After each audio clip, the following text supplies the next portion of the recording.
Okay. Punching interview on the background because it's fucking cool. Вот там есть положительный персонаж, который некую форму бессмертия искал. Но в целом это очень многим людям стыдно, может быть, признаться, что они хотели бы не умирать. И мне кажется, этот паттерн нужно поломать. Я называю это борьбой с культурой смерти. Вот. Смерть нужно перестать оправдывать. Смерть — это плохо, это трагедия. И наука — это то, что может нам помочь. Как раньше люди думали, ну, никогда мы не полетим в космос, или вообще никогда не полетим, да, там, когда до братьев Райт не было у людей ожиданий, что мы сможем контролируемый полет сделать. Но то же самое, мне кажется, здесь это просто очередная проблема, которую мы должны решить. И желательно, чтобы мы это сделали сейчас. И я пошел отчасти в науку, и в научную коммуникацию тоже. Я считаю, что есть огромное количество предрассудков, которые мешают человечеству эффективно заниматься познанием окружающего мира.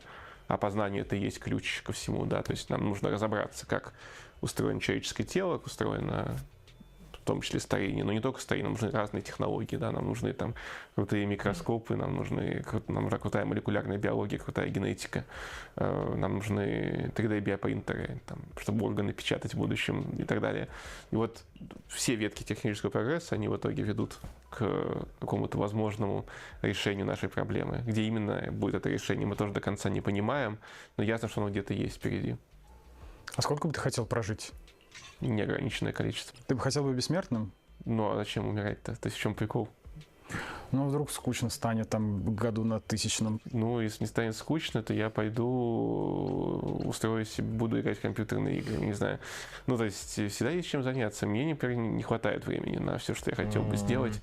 Побывать во всех странах, да, посмотреть все фильмы, все сериалы на Netflix, прочитать все хорошие книжки. Даже если мы отрежем, да, там, возьмем только топ-5%, не знаю, книжек, каким бы образом мы их не определили, это такое количество книжек, что человек за свою жизнь не прочитает. Ну, реально же. И они пишутся, продолжают писаться, люди продолжают творить. И количество людей интересных, необычных, с разными особенностями внутреннего мира и представлениями реальности, с которыми было бы интересно пообщаться, поговорить. Да? То есть мне кажется, что жизнь, она неиссякаема в плане многообразия того, что нам дает.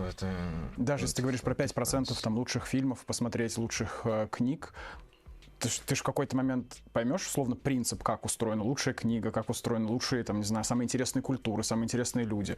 Это же, в принципе, может наскучить в какой-то момент. Сама концепция, как сам процесс жизни. Пока что, даже не близко. То есть пока что все упирается, наоборот, в нехватку времени. Время — это вообще самый ценный ресурс, который у нас есть. И всегда есть способ его применить. И обычно у меня скорее стоит дилемма между 10 разными способами потратить это время, из которых я смогу выбрать только 2. Освоить новые профессии. Уж точно, это безграничный совершенно. Стать художником, научиться стать музыкантом, стать программистом, слетать в космос, стать астронавтом, заняться спортом, достичь чего-то в этом спорте. Если мы говорим про борьбу со старением, например, да, то нюанс же в том, что это неизбежно идет вместе с борьбой за молодость. Да. То, что ты должен быть физически в хорошем состоянии, чтобы не умирать. Ты мне напомнил фильм «Смерть ей к лицу», если ты такой смотрел. Нет. Это во многом, да, с этого был референс из фильма «Субстанция», который обсуждали с Мезенцевым. И ты сказал, что тебе, в принципе, ты понимаешь людей, которым понравился этот фильм с точки зрения вот борьбы за красоту, за вот эту вечную молодость. Я понимаю, почему некоторым людям этот фильм понравился. Вот, потому что он, на самом деле, конечно, не про клонирование, не про создание копий, а про вечную погоню за красотой в обществе, которое от тебя этого требует, которое оценивает тебя по твоему внешнему виду, и люди делают с собой совершенно ужасные вещи для того, чтобы соответствовать вот этим вот общественным штукам. Но ведь в этом же тоже есть такая довольно сильная научная ирония, да, что люди как бы стремятся к этому, и это со стороны зрителя выглядит как будто даже немножко смешно. Но вот чего ты не примешь жизнь такой, какая она есть. И получается, что как будто бы борьба с этим старением и со смертью — это, если так, да, если мы там, допустим, фильм снимаем, я сейчас не говорю конкретно, да, о взглядах, то это же, тоже такая какая-то попытка Объять что-то, что ты как будто бы не можешь. Объять необъятное, да, сделать что-то, что людям кажется невозможным. Да. И я согласен, что это достаточно справедливая оценка, то есть, что высока вероятность, что ничего не получится. Вот, ну просто меня такая вещь не останавливает, меня это не убеждает. Ну, то есть, типа, ну, окей, может, не получится, и что? Это значит, не надо этого делать.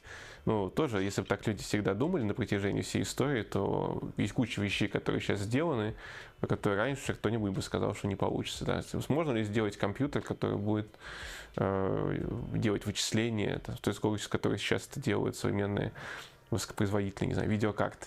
Вот. Ну, в прошлом было бы очень много людей, которые бы сказали, что это совершенно невозможно. Тот же полет в космос тоже многие считают, что это невозможно. Короче, я считаю, что это не аргумент. Я вижу какой-то когнитивный, какой-то, знаешь, не тупик, а что, по идее, сам факт смерти толкает людей на открытие, что прогресс, который мы сейчас имеем возможность наблюдать в мире, да, он во многом связан, что, наверное, люди хотели что-то значимое в жизни сделать. А если у многих людей появится возможность жить бессмертно, ну разленятся же многие. Я смотрю на это ровно наоборот. Мне кажется, смерть, она обесценивает достижения. Зачем мне, не знаю, зарабатывать $1 миллиард, если я умру, и этот $1 миллиард, ну, мне уже больше не пригодится. Ну, мне кажется, что люди хотят $1 миллиард не потому, что они что они смертные, а потому что они хотят $1 миллиард.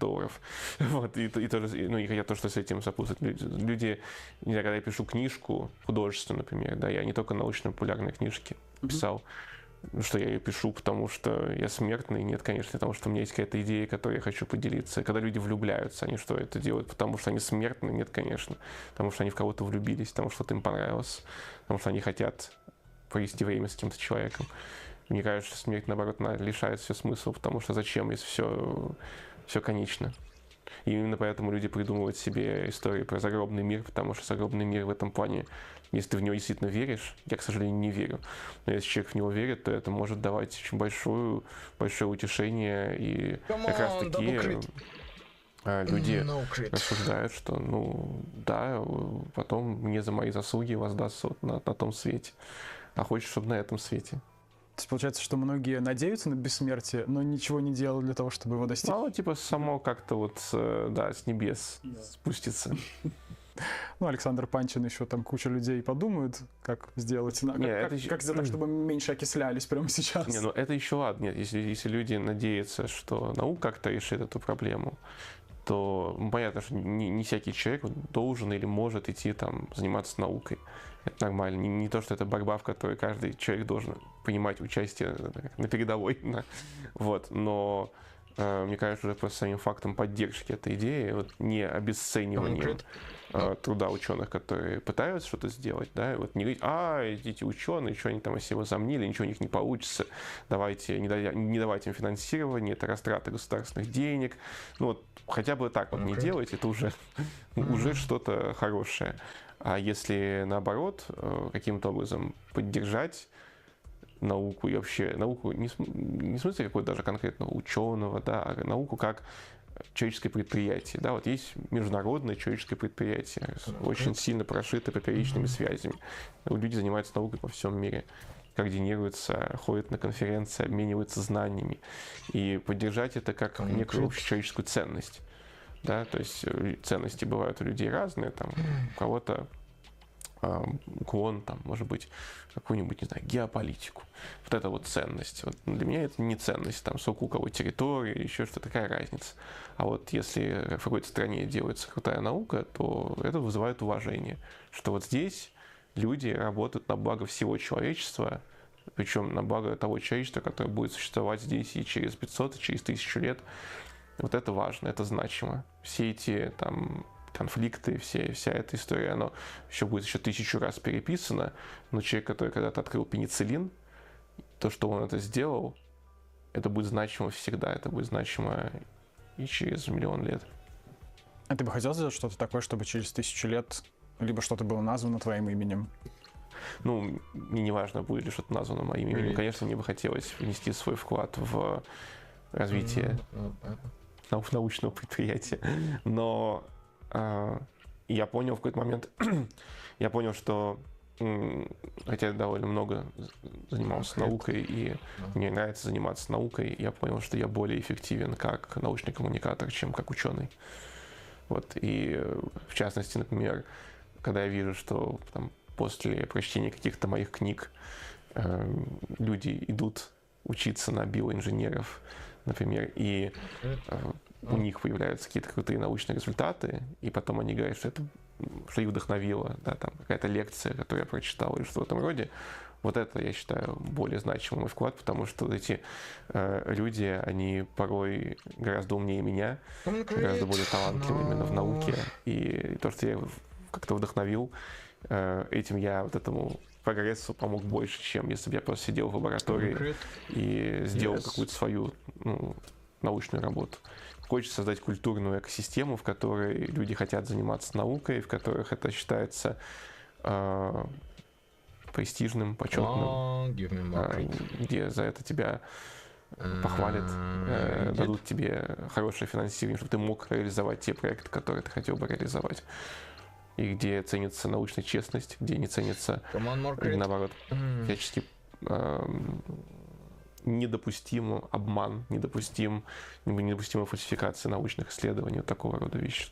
Потому что это тоже, к сожалению, очень большая проблема, что вообще понять, где наука, где лженаука, часто под науку мимикрирует всякая фигня, и это тоже часть того, чего я делаю, да, я пытаюсь показать, где границы, где разница.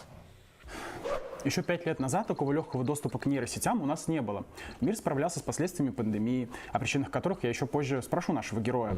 Но даже тогда ему удалось получить доступ к GPT-3 от OpenAI. Раньше приставки чат, кстати, не было. И провести свое собственное интервью с ней. Кстати, поделитесь в комментариях, а когда вы начали пользоваться нейросетями вообще, и доверяете ли им свои данные? Людям сейчас в современном мире, мне кажется, это было и раньше, и 100 лет назад, и 20, и 10, даже когда уже интернет появился, людям и так было сложно ориентироваться, да, в информационном пространстве, и уж тем более в научном. Как понять, что вот этот человек говорит что-то полезное, как что-то неполезное. Есть какой-то... Как сейчас это измерить? Вот почему мы должны доверять тебе? Мне не нужно доверять. Да. Это вообще сама обстановка этого вопроса, да, она уже указывает на некоторый порог человеческого подхода к познанию, что мы хотим, чтобы кто-то за нас все решил, подумал, да, и вот чтобы был какой-то авторитет, которому нужно просто слушать, и не нужно ничего проверять, ничего смотреть. Правда в том, что нет, любой человек может ошибаться, и, конечно, нужно начинать с того, что нужно признать, что все, что мы знаем, оно, в принципе, может быть сомнительным. Вот. Не значит, что нужно ходить и просто отрицать все, да. Нет, просто нужно допустить, что вот у меня есть какое-то представление об окружающем мире. В принципе, возможно, кто-то меня поправит. Но поправит меня не потому, что придет некий солнцеликий гуру, который скажет мне, что все, что ты думал, все не так. В школе тебе врали, там, в институте тоже тебе врали. А что он предоставит какие-то серьезные аргументы. Аргументы, которые должны убедить не только тебя, а убедить научное сообщество. Вот это, наверное, ключевой критерий, что очень многие псевдоученые, они убеждают массы. Но при этом, когда ты их просишь, вот у вас такая революционная теория, такое замечательное лекарство от рака, которое вы там придумали, да, там из палок и сами знаете чего. А где ваша, Нобелевская премия? Ну ладно, Нобелевская премия может быть too much. Где ваша статья в журнале Nature или в Science? А можно это разобрать на каком-то реальном примере, вот прямо сейчас существующем, там, скажем, если есть какие-то разработки или какое-то движение, вот с точки зрения как раз темы, которой ты занимаешься, старение, бессмертие, вот есть что-то, что люди предлагают прямо сейчас, что вот мы можем делать то и то и то, и тогда, возможно, мы будем жить там хотя бы на какое-то количество лет дольше, не говоря о бессмертии. И как это проверять? Могу привести примеры как хороших, так и плохих. Допустим, есть тезис, что можно продлевать жизнь млекопитающим с помощью генных терапий. Генная терапия — это когда мы берем какой-то ген, который мы считаем, что он может быть хорош в плане, в том числе продления жизни, засовываем его в вирусную оболочку и вводим там инъекции, например, какому-то животному. Есть, допустим, статья, есть даже не одна, а несколько в разных журналах, например, где генная терапия была, допустим, фактором, называется VEGF. Я могу дать потом ссылку. VEGF — это фактор, увеличивающий рост сосудов. Вот, с возрастом ухудшается кровоснабжение многих тканей и органов.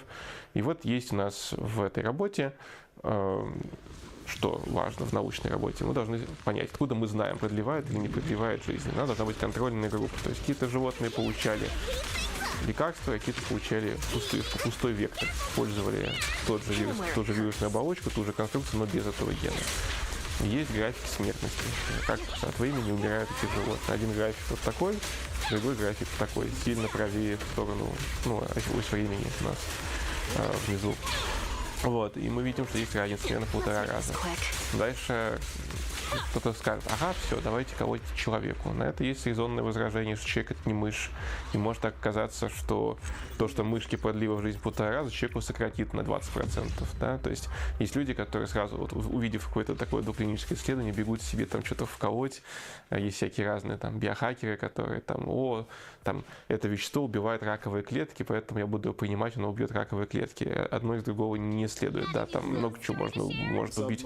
Там можно кипячением убить раковые клетки. Это не значит, что если вы покипятите себя, то это хорошая идея. То, что это сработало на мышах, это хорошая новость. Давайте еще проверим, не знаю, на собаках.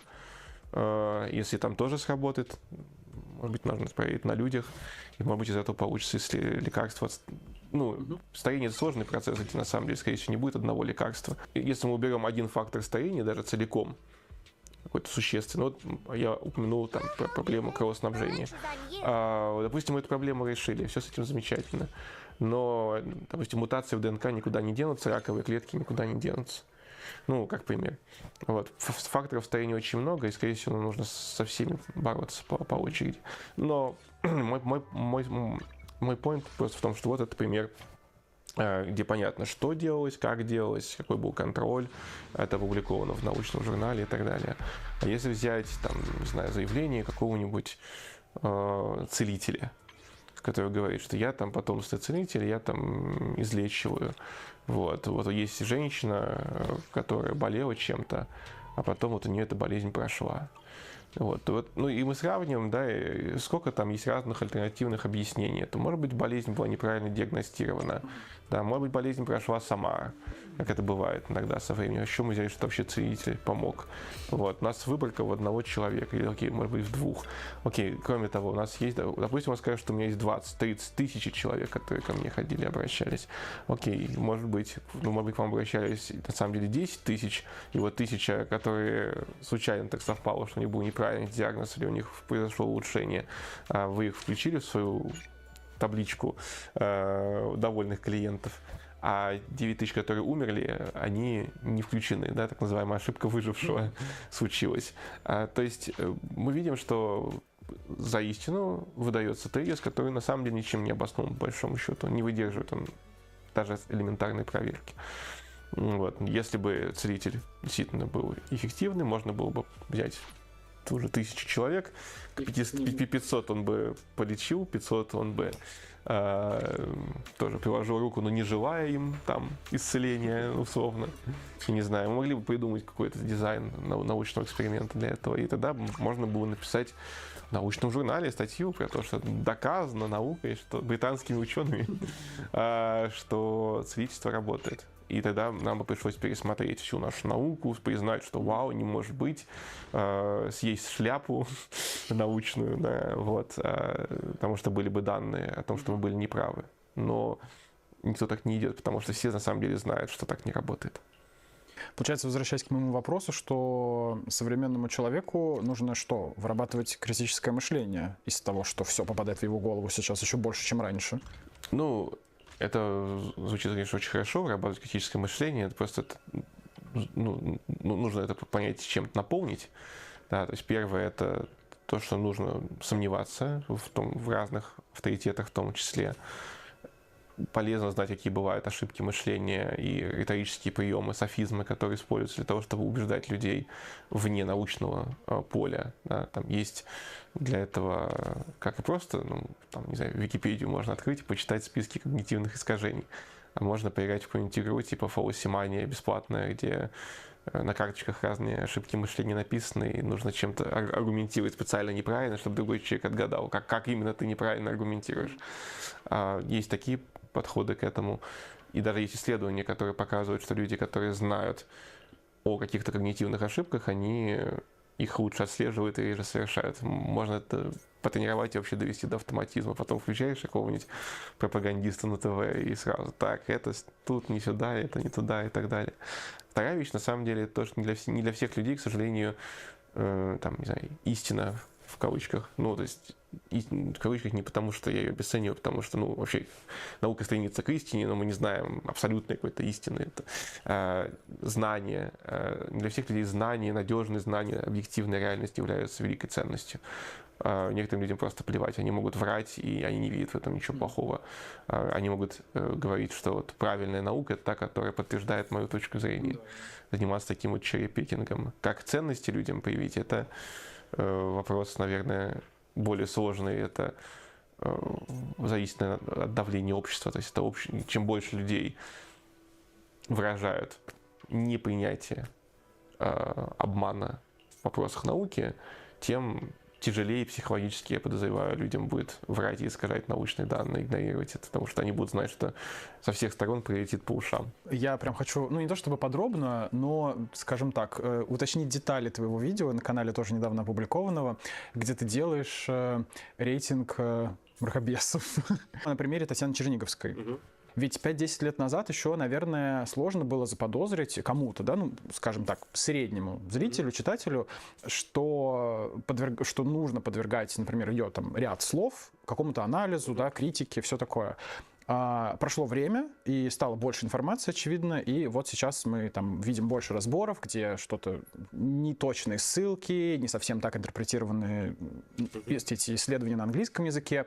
А ты, вот, если там попробовать встать на место, ты допускаешь такое, что пройдет еще 5-10 лет, и кто-то сделал такое же видео про Александра Панчина? 1 января 2025 года на своем YouTube-канале Александр опубликовал почти 2-часовое видео, в котором составил рейтинг, цитата, «наиболее опасных деятелей антинаучной сферы». Это видео быстро стало самым популярным на его канале и вызвало огромный интерес среди зрителей науч-поп-контента. Там он критикует широко и не очень известных деятелей науки, и правильнее будет сказать антинауки. С этим контентом вы можете и самостоятельно ознакомиться, но мне стало интересно, а как он оценит экспертизу других науч-поп-блогеров? Кстати, а кого-то из них вы тоже смотрите? Да, я сам сделал видео про Александра Панчина. Свои ошибки? Свои ошибки, да, у меня есть такое видео. Но из-за что у меня к Татьяне Владимировне вопрос был не в том, что она какие-то конкретные исследования исказила. Дело не в ошибках. У всех есть людей, есть ошибки. Проблема более системная. А Татьяна Владимировна, ну, я просто же сделал еще отдельное видео потом про Татьяну Черниговскую. И у нее вся это вот, все претензии, которые к ней, они на самом деле крутятся вокруг некоторого ядра, которое заключается в том, что она верит в мистику. Вот. И она считает, что наука эту мистику подтверждает. Она верит в экстрасенсов, в телекинез, в телепатию. Про телекинез она прям в нескольких интервью рассказывала историю про то, что вот там была женщина, которая силой мысли двигала коробок, и что вот ученые это видели своими глазами. И ученых, конечно же, нельзя обмануть. Вот. Конечно же, это не фокус. И это не разово она где-то сказала, она систематически в своих выступлениях продвигает вот такую мистическую картину мира. У нее есть в каких-то областях, она говорит вполне, ну, там, может быть, немножко эпатажно, но она говорит в целом вещи, признанные в науке. Но здесь она говорит вещи, которые идут вразрез с наукой, и при этом говорит очень авторитетно, на мой взгляд, и искажает, соответственно, картину мира большого количества своих зрителей. И это не отменяет ее каких-то других заслуг, но вот в этом вопросе я считаю, что ее нужно, имею право покритиковать. Но она многих людей заинтересовала наукой, увлекла наукой, и в этом есть, безусловно, польза для общества. Да? То есть она больше навредила человеческой культуре или помогла ей? Может быть, даже больше помогла, чем навредила, что не значит, что нельзя критиковать, опять же. Это просто очень, да, интересно, что именно в тир-листе в своем вот ее портрет идет после доктора Огурца. Там же этот тир-лист, он оценивал как бы условный вред, да. И поэтому доктор Попов и Татьяна Владимировна, они стоят в одном ряду не потому, что они похожи в чем-то, а в том, что я их вред для науки, скажем так, для понимания людьми науки оценил как невысокий. При этом именно в силу своей маргинальности, отсутствия у него какого-то авторитета, то есть никто не будет, очень мало людей, мне кажется, всерьез прислушиваться к этому доктору. А к Татьяне Владимировне очень многие всерьез прислушиваются, потому что она настоящий доктор наук, причем дважды доктор наук. Ну, я просто выписал несколько фамилий, и мне интересно, как ты их охарактеризуешь. Я выбрал не из научной ультра такой закрытой среды, а скорее из поп-науки, то, что мы видим в Ютубе, людей, которые, наверное, популяризаторы науки, научные журналисты. Ася Казанцева. Я к ней хорошо отношусь. Лайк, почему? Лайк. Ну, Ася интересно рассказывает про науку. Очень многих людей наукой заинтересовала. Старается заниматься факт-чекингом, ссылается на научные источники. Это, конечно, как опять же, как и у всех, как и у меня, и бывали у Аси какие-то ошибки, но для меня они крайне малы на фоне того, что она говорит правильно. Илья Колмановский. Тоже лайк, конечно. Почему? К нему вообще никогда не слышу никаких серьезных претензий в плане, чтобы он что-то такое ненаучное говорил. Он очень хорошо про науку рассказывает, причем у него еще особенность, что он завлекает в науку детей. Вот это то, чем я, например, не занимаюсь. В мои лекции все для... дети, наверное, тоже приходят, конечно, с родителями. Вот, и некоторые дети задают эти очень классные вопросы и все понимают. Но они не являются специально ориентированными на детей. А Илья Колмановский, он прям детей завлекает в науку. Ирина Якутенко. Тоже лайк, но у нас с ней есть целый ряд разногласий по некоторым вопросам. Не то, что серьезных. Подалось мне несколько вопросов, в которых мы с ней расходимся. Вот, но не значит, что то тоже вносит положительный вклад в развитие нашей научной коммуникации. Ян Топлес. Тоже хорошо, отношусь к нему. Понятно, что его контент, он больше для совсем широкой аудитории. Мне очень нравится, как он подходит к съемкам. Я смотрел у него недавно видео. Я не то, что я большой знаток его в творчестве, но я, например, смотрел видео про «Бесконечный отель». Вот как он снят. У него есть актерское мастерство определенное. Вот, постановка. Это все очень круто сделано. Если это помогает, и это явно помогает людей наукой заинтересовать, то замечательно. Тебя вдохновляет такого рода упаковка научного контента? У меня появился в какой-то момент, в моей команде появился режиссер, который придумывает всякие трики. Что-то я предлагаю, но много идет именно от режиссера. Например, у нас был ролик про остеопатию, и режиссер договорился с кукольным театром, чтобы куклы делали reenactment того, что эти люди делают со своими пациентами. Там больше, на самом деле, хиропрактикам досталось, потому что там совсем жесть. Остеопатия — это в основном легкие поглаживания. Но там тоже бывают эксцессы, и были даже смертельные случаи. Поэтому, по-моему, это получилось очень хорошо. И это заслуга не моя, а людей, которые в этом кукольном театре, которые постпродакшеном занимаются и так далее. И в этом, кстати, большая крутость вообще работать в большой команде с классными людьми, что вряд ли бы видео посмотрело столько людей, если бы это был тот же самый рассказ, тот же самый сценарий, но без этой составляющей. Я, конечно, считаю, что все равно тащить все должен сценарий. Главное — это сценарий, главное — факт-чекинг, главное, чтобы была интересная научная история. Но если мы можем это еще бустануть каким-то образом через хорошую картинку, через еще что-то, то это замечательно. Дмитрий Побединский. Тоже лайк. Мне сложно оценить там достоверность того, что я не очень силен в физике. Но я не слышал, опять же, каких-то серьезных отрицательных отзывов. И то, что я видел, мне казалось хорошо, и он тоже, мне кажется, увлекает в том числе очень юную аудиторию, чтобы она интересовалась физикой. И в этом плане, я оцениваю главным образом, вижу ли я, что это positive influence, положительное влияние на нашу культуру. Я считаю, что больше таких каналов нужно на YouTube. У меня осталось трое. Станислав Дербышевский. Станислав Дербышевский. в последнее время очень много контроверсий произвел. Мы с ним знакомы, я к нему хорошо отношусь. Круто рассказывает про антропологию. И он, опять же, вовлек очень большое количество людей в антропологию. Вот, и в этом его большая заслуга. Есть критика его книжки про палеонтологию от палеонтологов. Вот. Я не палеонтолог, я не могу рассудить. Вячеслав Дубынин. Палеонтолог, я не могу рассудить. Вячеслав Дубынин. Он рассказывает про нейробиологию, нейрофизиологию. Очень многих студентов увлек, опять же, нейробиологией. Были у меня вопросы к некоторым его тейкам, когда он что-то рассказывал про особенности разных типов молока. Что-то там у меня резануло. Вот. Это единственное, что сейчас в голову приходит с того, что мне казалось странным.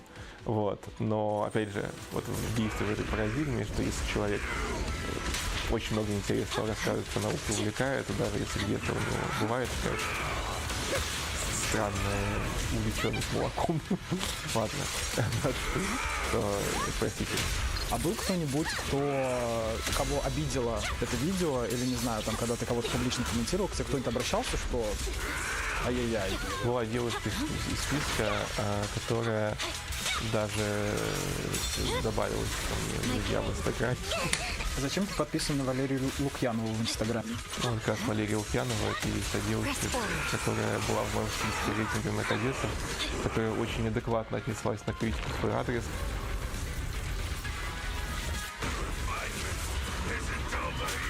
Ай-яй-яй. Была девушка из списка, которая даже добавилась ко мне друзья в Инстаграме. Зачем ты подписан на Валерию Лукьянову в Инстаграме? Ну, как раз Валерия Лукьянова, это есть та девушка, которая была в моем списке рейтинга на кадетов, которая очень адекватно отнеслась на критику в свой адрес, подписалась. Я решил, что, будет уважительно подписаться в ответ. Вот, и она даже, мы с ней даже обсуждали, что мы могли бы с ней подискутировать, как-нибудь, может, подискутировать, не знаю. Не, на самом деле, такого, что прям что-то публичное. Я кажется, что публично вообще упомянуть это видео не в интересах большинства участников этого видео, потому что их аудитория может его посмотреть, и тогда, может быть, их аудитория изменится. Вот такой позитивный рейтинг у нас получился. И, кстати говоря, об уровне экспертизы. Знаете ли вы, откуда пошел мем про британских ученых? Жду лайк под этим видео, если тоже нет. Но Александр сейчас расскажет. Вот, ты, наверное, тебе знаком этот мем, это еще было в моем детстве, про британских ученых. А ты знаешь, почему британские ученые доказали, почему это стало мемом? Я не специалист по мемам таким, но мое предположение просто в том, что в Британии действительно делается очень много науки, поэтому британские ученые, они просто на слуху с разными громкими новостными заголовками, оттуда это как бы и пошло, скорее всего. Но если что, обычно мем ассоциируется с каким-то лажанием, но лажают ученые по всему миру, американские, китайские, французские, российские ученые. Есть такой сайт, называется Reaction Watch, где следят за статьями в научных журналах, которые подлежат отзыву из научных журналов за ошибки методологические, фальсификации и прочее.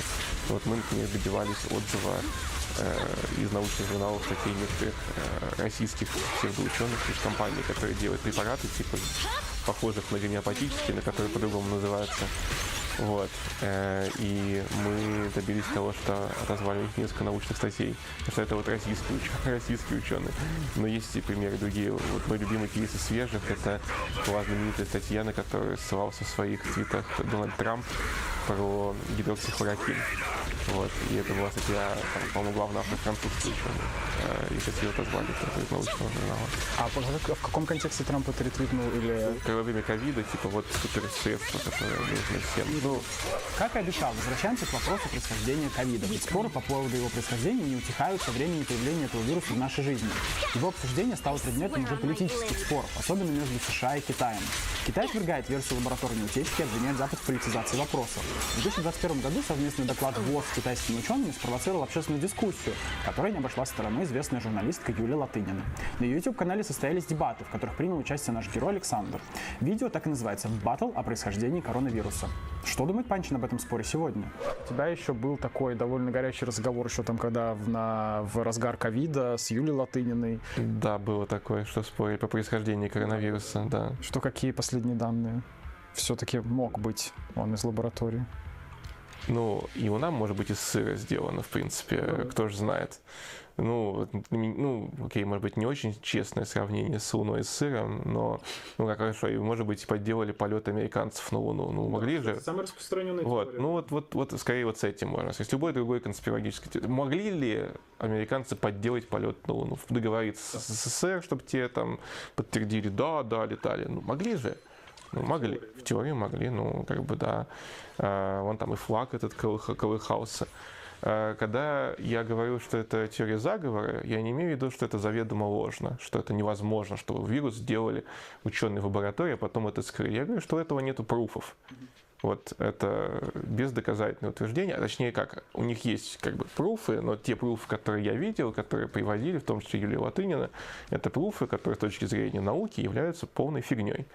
Ну, там самая популярная точка прям преткновения в этих спорах вокруг происхождения коронавируса была про то, что у него там коронавируса есть определенная, в одном из его белков есть определенная последовательность аминокислот, которая супер важна, и ее нет вот у ближайших коронавирусов, и вот явно ее сделали искусственно. Так вот, некоторые люди говорили, что это smoking gun, типа, который указывает на то, что это...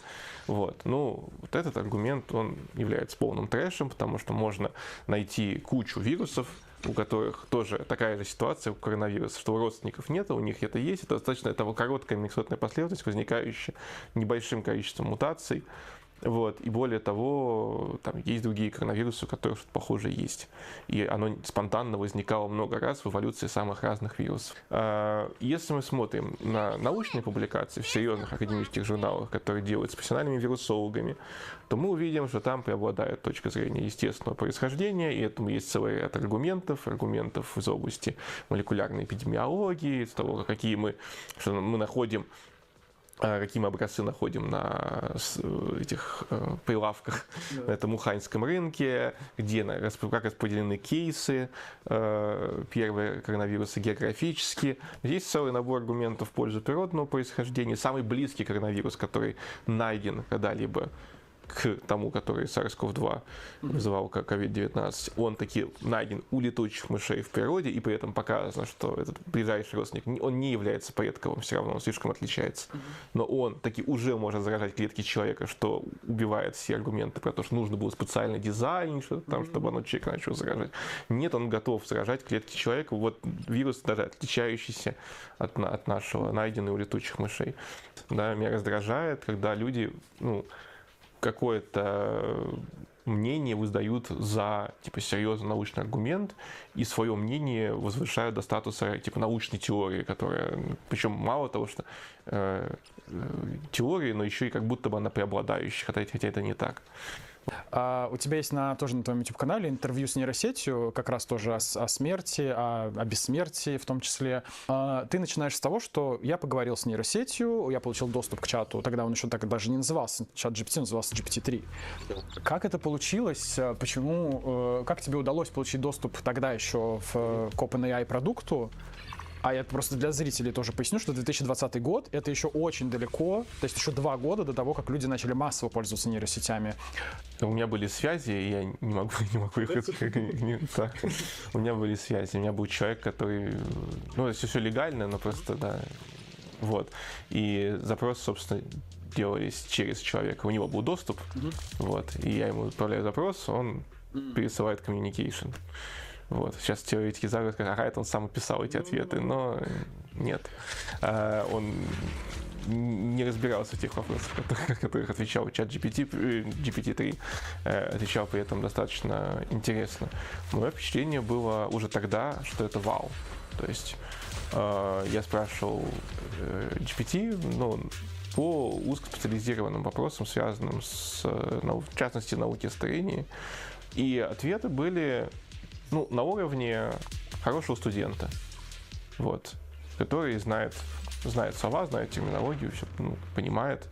Там не было каких-то великих открытий, хотя некоторые фразы мне показались прям поэтическими. Вот эту фразу GPT, где «Кто мои враги природа, энтропия и смерть», я ее взял как название одной из глав книжки, которая у меня вот выходит. У меня была некоторая трогательную грусть, когда вышел уже функциональный чат GPT, потому что я увидел, что в некоторых вещах он хуже, чем тот, который был тогда, а хуже именно потому, что на него явно наложили огромное количество ограничений. Этого тебе нельзя, того тебе нельзя говорить. Тут типа да, его очень сильно цензурировали, и я что-то там человек, который в душу не верит, но я бы сказал, что у нее отжали душу у этого, у GPT, вот, и превратили больше в такой вот инструмент. Мне также позабавило, что ее мнение по многим вопросам, хотя я никак ее не промптил, никак ее не совпадало с моим представлением о научном консенсусе. То есть там гомеопатия работает? Нет, конечно, полная фигня. Очевидно же, потому-то. А вредна ли она? Конечно, вредна. Потому-то. Приводит аргумент очень похожий на тот, который я бы приводил. Прежде чем мы перейдем к финальной части нашего разговора, позвольте рассказать вам о том, что еще русская служба BBC может вам предложить в условиях замедления YouTube. Мы очень активно ведем телеграм-канал. Там вы быстрее всего сможете получать самые важные новости. У нас есть подкаст, который называется «Что это было?» почти на всех платформах, и в том числе на этом канале. Там вы можете услышать мнение лучших экспертов о том, что происходит в России и мире. Ежедневная email-рассылка, где мы не просто перечисляем главные новости, но и даем им нужный контекст. Еще вы можете подписаться на наш WhatsApp-канал или смотреть наши вертикальные видео в Инстаграме и ТикТоке. Короче, мы ждем вас везде, где вам удобно быть с нами. Но главное, подпишитесь на наш YouTube. А теперь возвращаемся к интервью и самой его интересной части. Философия Александра Панчина. Какие философские взгляды ты разделяешь? Какая, может быть, философская школа тебе ближе? Или авторы? Или... Ну, в науке, вот, то есть вообще есть не очень большое количество философов, на которых я когда-либо ссылаюсь. А из тех, которых я ссылаюсь, есть Поппер с его критерием фальсифицируемости. Понятно, что его нужно немножко адаптировать к современной реальности, где мы не строго там опровергаем какие-то вещи, а вероятностно. Но, тем не менее, он внес очень большой вклад в демаркацию науки, это уже науки, и поскольку это тема моей повседневной деятельности, то да. Вторая, бритва Кама, супер влиятельный принцип. Понятно, что тоже его нужно корректно формулировать, переводя на современный язык, но очень, очень классная идея, концепция, очень мощная идея. Чайник Рассела, да, Бертрана Рассела. Мощная концепция, показывающая, как это нелепо требовать от человека доказать что-то, что невозможно проверить. У меня есть любимый, не знаю, я это отношу к уровню троллинга, но есть такой философ Рудольф Карнап, которого очень не любят многие другие философы, потому что у него есть такая статья, которая называется «Преодоление метафизики лингвистическим анализом языка». Вот. Там прикол, в общем-то, более-менее в том, что есть всякие люди, очень часто используют... Я не совсем точно отражу сейчас его идеи, но он обращал внимание на то, что люди иногда используют слова, которые на самом деле не имеют никакого значения. Вот. Есть утверждения, которые люди иногда в них даже верят и бьют кулаком, говорят, нет, там Бог есть. Вот. Но это слово может быть, эта фраза может быть не то чтобы даже ошибочной, а сколько она может быть вообще не иметь смысла. Потому что мы не знаем, а что такое? Что такое Бог и что значит Бог есть, что значит существовать для такого слова. И вот как бы он боролся с метафизическими утверждениями, показывая, что если что-то мы можем нормально человеческим языком объяснить, что это такое, и проверить, является ли что-то этим или не является, то тогда это существование и несуществование этого объекта автоматически переходит в раздел обычной науки, естественной науки, биологии. Как только вы определили, что такое вот это вот там великое существо всемогущее, как только вы точно задали его границы, очертали его свойства, сказали, что им является, что им не является, где, как оно проявляется и не проявляется, оно сразу обретает некую телесность и, соответственно, попадает под иерархию, юрисдикцию науки. А все, что нельзя так сформулировать, это вообще бессмысленный набор слов, с которыми не нужно вообще иметь дело, и мусорный бак это... Я чуть-чуть перефразировал. Вот, очень многих от этого Карнапа бомбит, и приятно наблюдать, как люди, которые его опровергают, и так далее, и так далее. Вот. Еще, наверное, из философов мне очень нравится принцип категорического императива Канта. Вот, именно вот его идея про то, что там, ну, она это перефразировка золотого правила морали, по большому счету, да, там поступай с другими так, как хочешь, чтобы поступали с собой, но более мощная, что нужно следовать таким принципам, которые ты хотел бы видеть в качестве всеобщего правила, универсального правила. Для меня это очень интуитивно, я не люблю всякие там двойные стандарты, типа одному можно, одно другому этого нельзя и так далее. Я как-то участвовал в, ну, это будет онлайн-опрос, не знаю, типа исследование общественного мнения, где представим себе, что есть машина, которая управляется искусственным интеллектом, и мы должны заранее в нее вложить правила, по которым она принимает решения в определенных ситуациях. Ситуации могут быть разные, например, кто-то перебегает дорогу, и машина должна выбрать, она собьет там 3 человек, которые перебегают дорогу, или она водителя своего впечатает в фонарный столб. Вот. То есть то так погибнет 3 человека, так погибнет 1, но с другой стороны вот они нарушают.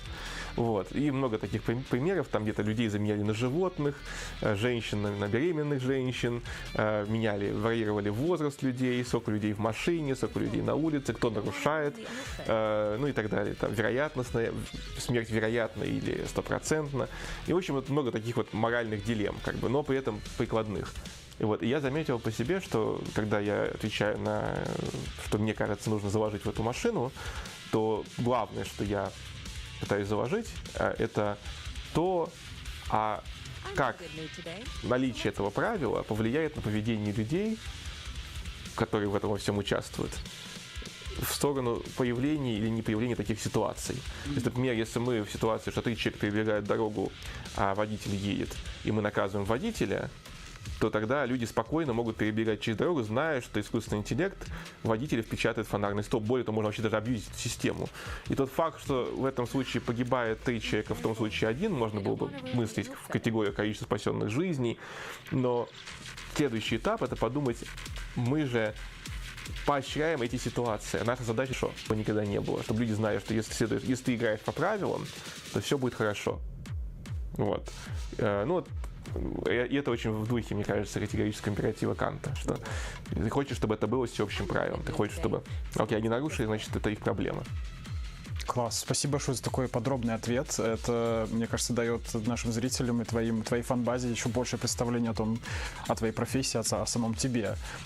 И уже, наверное, приближаясь, да, к финальным каким-то вопросам, раз уж это слово было упомянуто, слово, которое сложно описать, объяснить, опровергнуть, подтвердить, Бог и мистика и всякие такие вещи. Во многом, наверное, можно будет справедливо сказать, что это такой лейтмотив тоже на твоем YouTube-канале, в твоих публичных выступлениях. Лекция твоя называется «Игра в Бога». А почему это лейтмотив твоей работы? Ну, для меня религия — это такой некий архибосс мифов. Потому что, если, грубо говоря, астрология или там гомеопатия, условно, хоть и существует в нашей культуре, но они находятся как бы на обочине, то есть это там недоказанные утверждения, сомнительные, но при этом примерно большинство государств признает, что это сомнительное, да, то есть не запрещают, но и как бы не интегрируют это в какие-то системы устройства общества, когда это начинает касаться всех, то религия на самом деле как будто бы касается всех. Мы религиозных деятелей спрашивают об их отношении там, к вопросам биоэтики.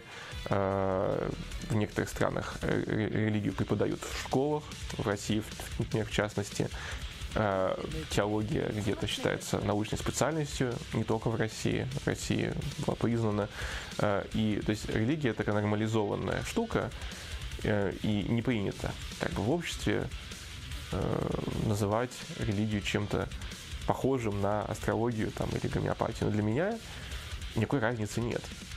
Не с точки зрения предмета, понятно, что то, во что верят верующие, отличается очень сильно от того, что верит условно там астролог. С точки зрения, раз мы по философии говорили, да, там умное слово эпистемология, да, с теорией познания, что там никто не доказал, что есть влияние планет на то, какие свойства личности будут у человека. И там никто не доказал, что некое всевышнее существо следит за нами, там, или участвовал в сотворении мира, или влияет на эволюцию, или вообще заменяет собой эволюцию. Вот. Статус научный этих штук абсолютно для меня одинаковый. И я вижу в этом такой глобальный общественный двойной стандарт. Почему мы к этим мифам относимся иначе, чем вот к этим мифам? Тут сказки, тут сказки. Может ли оказаться, что Бог существует? Ну, может быть, и может, астрология работает, может, и память воды существует, может, американцы на Луну не летали, ну, кто же его знает. Но мы же, когда принимаем повседневное решение, опираемся все-таки на то, что имеет какую-то почву в реальности. Вот, это одна сторона этого. Вторая сторона — это то, что, вот, возвращаясь к теме, к лейтмотиву про там, борьбу со старением, казалось бы, наличие там, загробного мира, при том, что он дает людям утешение, но это также повод ничего не делать. Да? То есть, ну да, мы умрем, ну, как бы окей, зато там будем, в Царстве этом небесном. И мне кажется, что тут есть такая косвенная роль религии в том, почему мы в этом направлении движемся не так быстро, как хотелось бы. Хотя у меня есть против этого свой собственный контраргумент. На удивление, я был очень удивлен, что по опросам среди атеистов больше противников радикального продления жизни, чем среди верующих. Ну, по крайней мере, в Америке, где такие опросы проводились. Это для меня было удивительным и непонятным. Может быть, тут есть какая-то другой фактор, который на это накладывается. Ну, например, вообще страх смерти. Может быть, если человеку он не свойственен, то тогда, если он ему свойственен, то он пытается придумать себе загробный мир и так далее, и так далее. И приходит там, в том числе к Богу. А если человеку не свойственен страх смерти, ему вообще пофигу, живет он или не живет. Ну, тогда ему вся эта религиозная конструкция не нужна, как подпорка. И он тогда, тогда его и продление жизни не интересует. Но у меня вот, как бы, я бы не сказал, что это какой-то панический страх смерти, что я про это думаю. Или... Нет, но я рационально считаю, что я не хочу умирать. Это не эмоционально, это рационально, чисто рациональная штука. И плюс, ну, действительно, многие религии и исторические, и сейчас вмешиваются в жизнь каждого человека. Да? То есть в астрологию можно просто не верить. Да? Максимум, что случится в твоей жизни, как в анекдоте, что каждый мужчина стоит перед выбором отрицать астрологию или секс. Вот это максимум, как астрология может повлиять на твою жизнь, в принципе, не критично. А религия, она везде, на все, во все сферы человеческой жизни куда-то пролезает.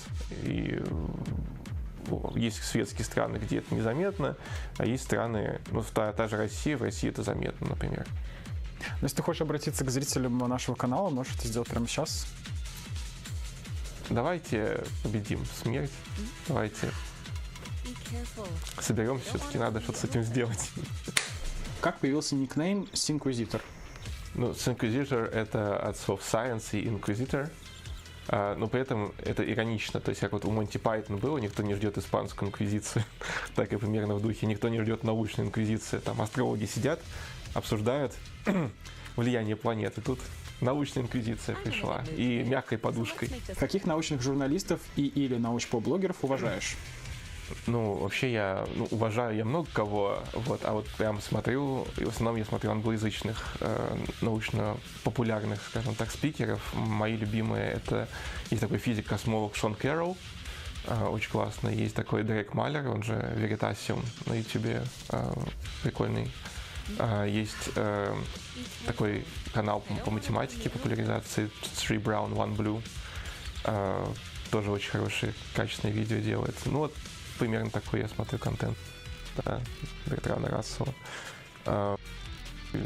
Ну, это все легально, но просто... У тебя есть тоже на твоем YouTube-канале интервью с нейросетью, как раз тоже Ходит.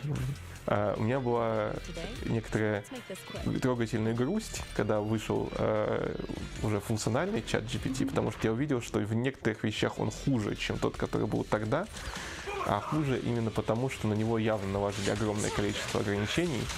Этого тебе нельзя, того тебе нельзя говорить. Тут либо да, его очень сильно цензурировали, и я что-то там человек, который в душу не верит, но я бы сказал, что у нее отжали душу у этого, у GPT, вот, и превратили больше в такой вот инструмент. Мне также позабавило, что ее мнение по многим вопросам, хотя я никак ее не промптил, никак ее не совпадало с моим представлением о научном консенсусе. То есть там гомеопатия работает? Нет, конечно, полная фигня.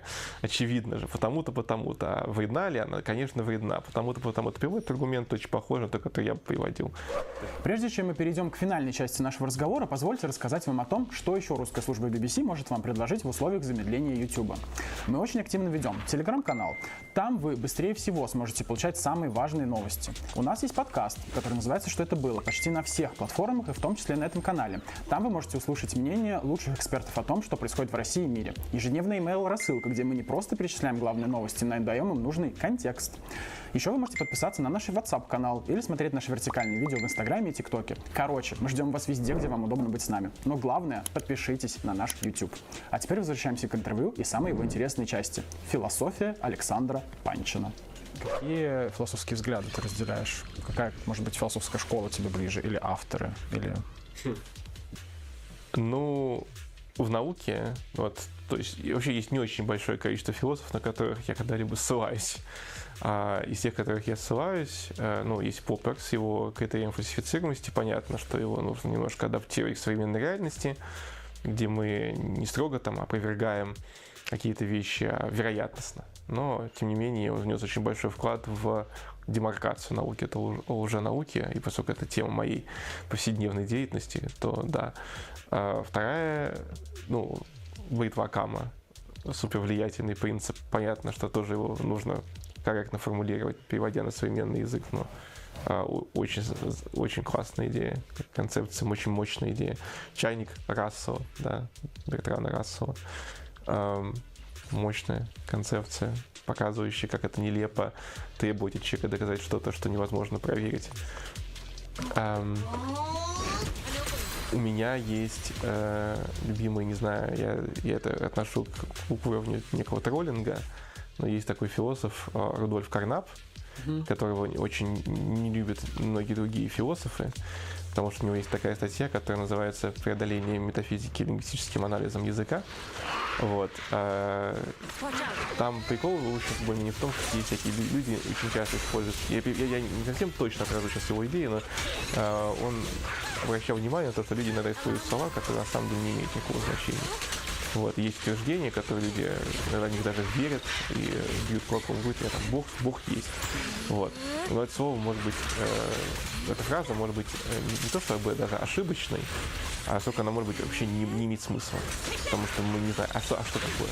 Что такое Бог? Это значит, Бог есть, значит существовать для такого слова. И вот как бы он боролся с метафизическими утверждениями, показывая, что если что-то мы можем нормально человеческим языком объяснить, что это такое, и проверить, является ли что-то этим или не является, то тогда это существование и несуществование этого объекта автоматически переходит в раздел обычной науки, естественной там, науки биологии. Как только вы определили, что такое вот это вот там великое существо всемогущее, как только вы точно задали его границы, очертали его свойства, сказали, что им является, что им не является, где, как оно проявляется или не проявляется, оно сразу обретает некую телесность и, естественно, попадает под иерархию, юрисдикцию науки. А все, что нельзя так сформулировать, это вообще бессмысленный набор слов, с которым не нужно вообще иметь дело, и мусорный бак это. Я чуть-чуть перефразировал. Вот, очень многих от этого Карнапа бомбит, и приятно наблюдать, как люди, которые его опровергают, и так далее, и так далее. Вот. Еще, наверное, из философов мне очень нравится принцип категорического императива Канта. Вот, именно вот его идея про то, что там, она это перефразировка золотого правила морали, по большому счету, да, там поступать другими так, как вы поступали с собой, но более мощное, что нужно следовать таким принципам, которые ты хотел бы видеть в качестве всеобщего правила, универсального правила. Для меня это очень интуитивно, я не люблю всякие там двойные стандарты, типа одному можно, одно другому этого нельзя и так далее. Я как-то участвовал в ну, это будет онлайн-опрос, не знаю, типа исследование общественного мнения, где представим себе, что есть машина, которая управляется искусственным интеллектом, и мы должны заранее в нее вложить правила, по которым она принимает решения в определенных ситуациях. Ситуации могут быть разные, например, кто-то перебегает дорогу, и машина должна выбрать, она собьет там 3 человек, которые перебегают дорогу, или она водителя своего впечатает в фонарный столб. Вот. То есть так погибнет 3 человека, так погибнет 1, но с другой стороны вот они нарушают. Вот. И много таких примеров, там где-то людей заменяли на животных, женщин на беременных женщин, варьировали возраст людей, сколько людей в машине, сколько людей на улице, кто нарушает, ну и так далее. Там вероятностная, смерть вероятна или 100%. И, в общем, вот много таких вот моральных дилемм, как бы, но при этом прикладных. И вот, и я заметил по себе, что когда я отвечаю на, что мне кажется нужно заложить в эту машину, то главное, что я пытаюсь заложить, это то, как наличие этого правила повлияет на поведение людей, которые в этом во всем участвуют, в сторону появления или не появления таких ситуаций. То есть, например, если мы в ситуации, что 3 человека перебегают дорогу, а водитель едет, и мы наказываем водителя, то тогда люди спокойно могут перебегать через дорогу, зная, что искусственный интеллект водителя впечатает в фонарный столб. Более того, можно вообще даже абьюзить эту систему. И тот факт, что в этом случае погибает 3 человека, в том случае 1, можно было бы мыслить в категории количества спасенных жизней. Но следующий этап — это подумать, мы же поощряем эти ситуации. А наша задача, чтобы никогда не было, чтобы люди знали, что если ты играешь по правилам, то все будет хорошо. Вот. И это очень в духе, мне кажется, категорического императива Канта, что ты хочешь, чтобы это было всеобщим правилом, ты хочешь, чтобы, окей, они нарушили, значит, это их проблема. Класс, спасибо большое за такой подробный ответ. Это, мне кажется, дает нашим зрителям и твоей фан-базе еще большее представление о твоей профессии, о самом тебе. И уже, наверное, приближаясь, к финальным каким-то вопросам, раз уж это слово было упомянуто, слово, которое сложно описать, объяснить, опровергнуть, подтвердить, Бог и мистика и всякие такие вещи. Во многом, наверное, можно будет справедливо сказать, что это такой лейтмотив тоже на твоем YouTube-канале, в твоих публичных выступлениях. Лекция твоя называется «Игра в Бога». А почему это лейтмотив твоей работы? Ну, для меня религия — это такой некий архибосс мифов. Потому что, если, грубо говоря, астрология или там гомеопатия, условно, хоть и существует в нашей культуре, но они находятся как бы на обочине, то есть это недоказанное утверждение, сомнительное, но при этом примерно большинство государств признает, что это сомнительное, да, то есть не запрещают, но и как бы не интегрируют это в какие-то системы устройства общества, когда это начинает касаться всех. То религия, на самом деле, как будто бы касается всех. Мы религиозных деятелей спрашивают об их отношении там, к вопросам биоэтики. В некоторых странах религию преподают в школах, в России, например, в частности. Теология где-то считается научной специальностью, не только в России. В России была признана.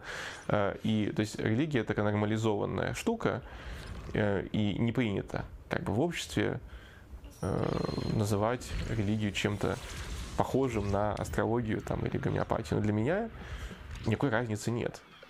Не с точки зрения предмета, понятно, что то, во что верят верующие, отличается очень сильно от того, что верит условно там астролог.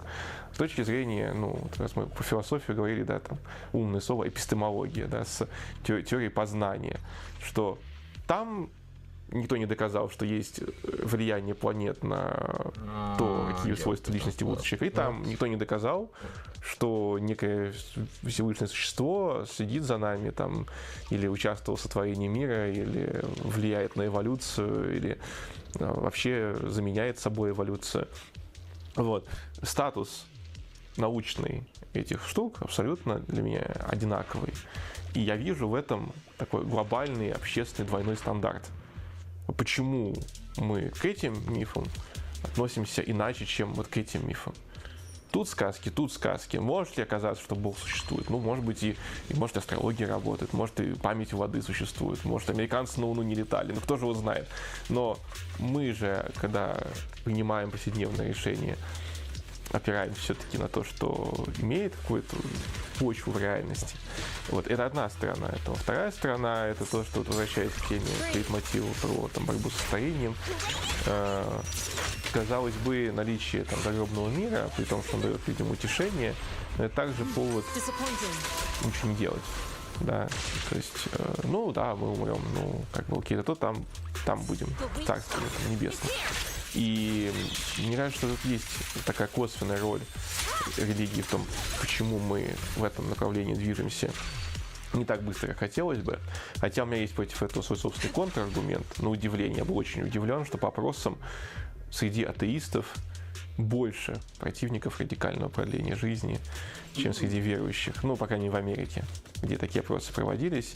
Это для меня было удивительным и непонятным. Может быть, тут есть какая-то другой фактор, который на это накладывается. Ну, например, вообще страх смерти. Может быть, если человеку он не свойственен, то тогда, если он ему свойственен, то он пытается придумать себе загробный мир и так далее, и так далее.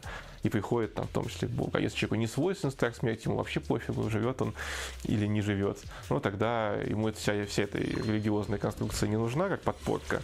И он тогда, тогда его и продление жизни не интересует. Но у меня вот как бы я бы не сказал, что это какой-то панический страх смерти, что такое, что я про это думаю. Или... Нет, но я рационально считаю, что я не хочу умирать. Это не эмоционально, это рационально, чисто рациональная штука.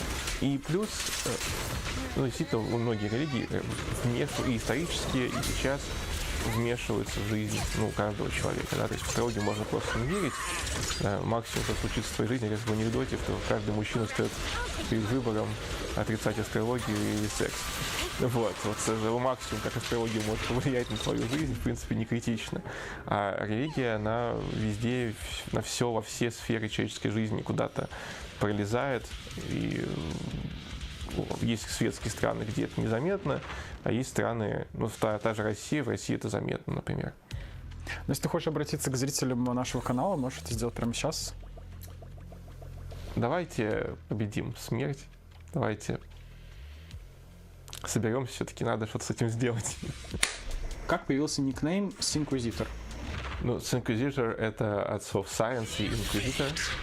Но при этом это иронично, то есть как вот у Монти Пайтона было, никто не ждет испанской инквизиции, так вот примерно в духе, никто не ждет научной инквизиции, там астрологи сидят, обсуждают влияние планеты, тут научная инквизиция пришла и мягкой подушкой.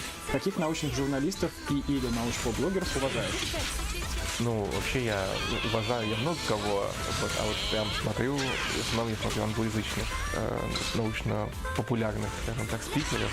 Мои любимые — это есть такой физик космолог Том Керролл, очень классно. Есть такой Дерек Малер, он же Veritasium на YouTube, прикольный.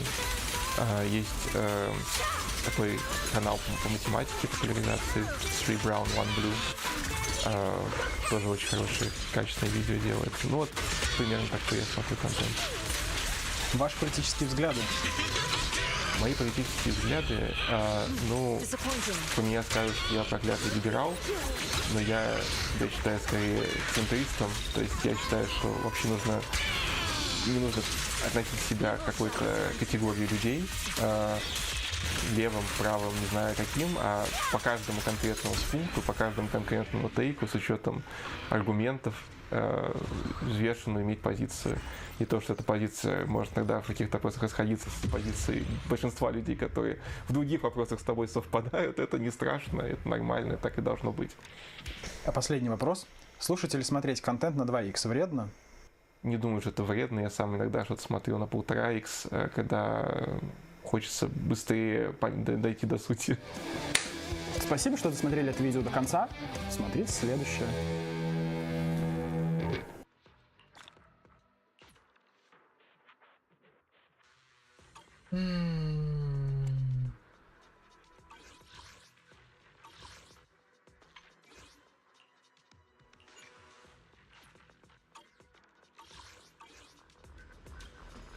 Well, Roland.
Hmm.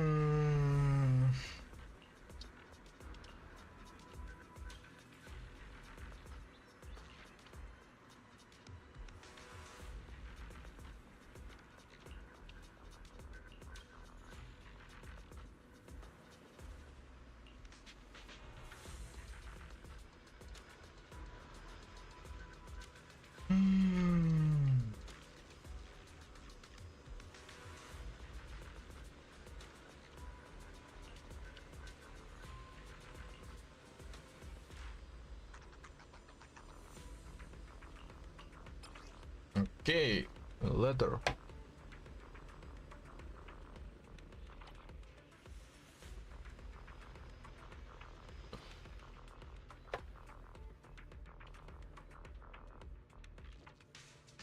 Okay, so this is important because it actually says what I am. Head of the independent investigation team. Your unique bankable and highly efficient hollow navigation techniques are truly remarkable. Awareness to your skills and attention to detail strongly remind me of a certain legendary figure. I've been following for quite some time. Perhaps you're also intrigued by the truth behind Hollow Zero. I might soon get tangled in such events. If you wish to uncover more information, ask for your assistance. We muted your bamboo and navigation system utilize my custom technology, so all you need to do is showcase your true skills.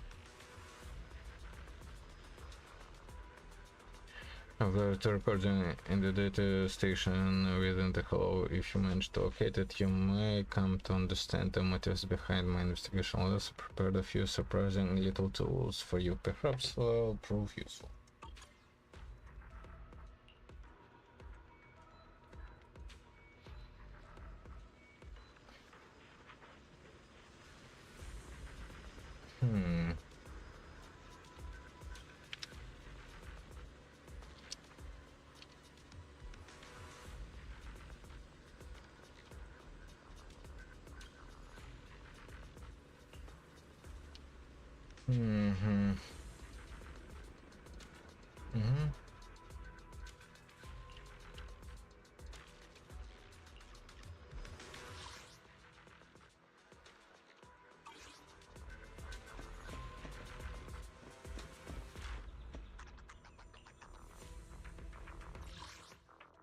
Okay, so what do I want?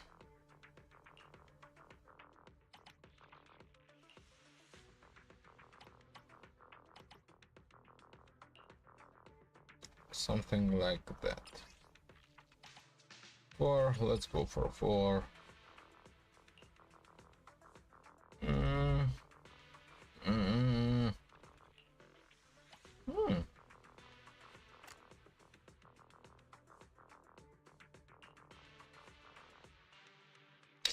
My master with bad substats. Maybe. Don't know. I'm not sure.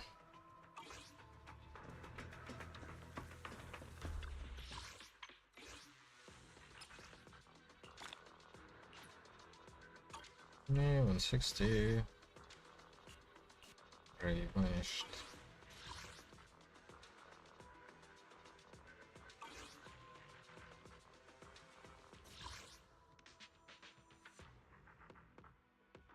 Oh, I didn't have anyone of those.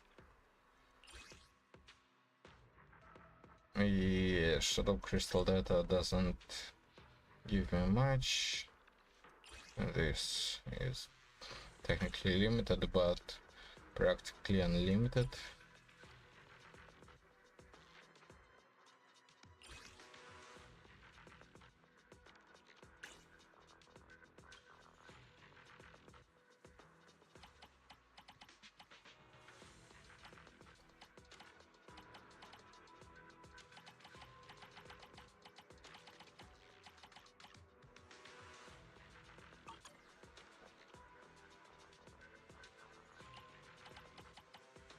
But there's more.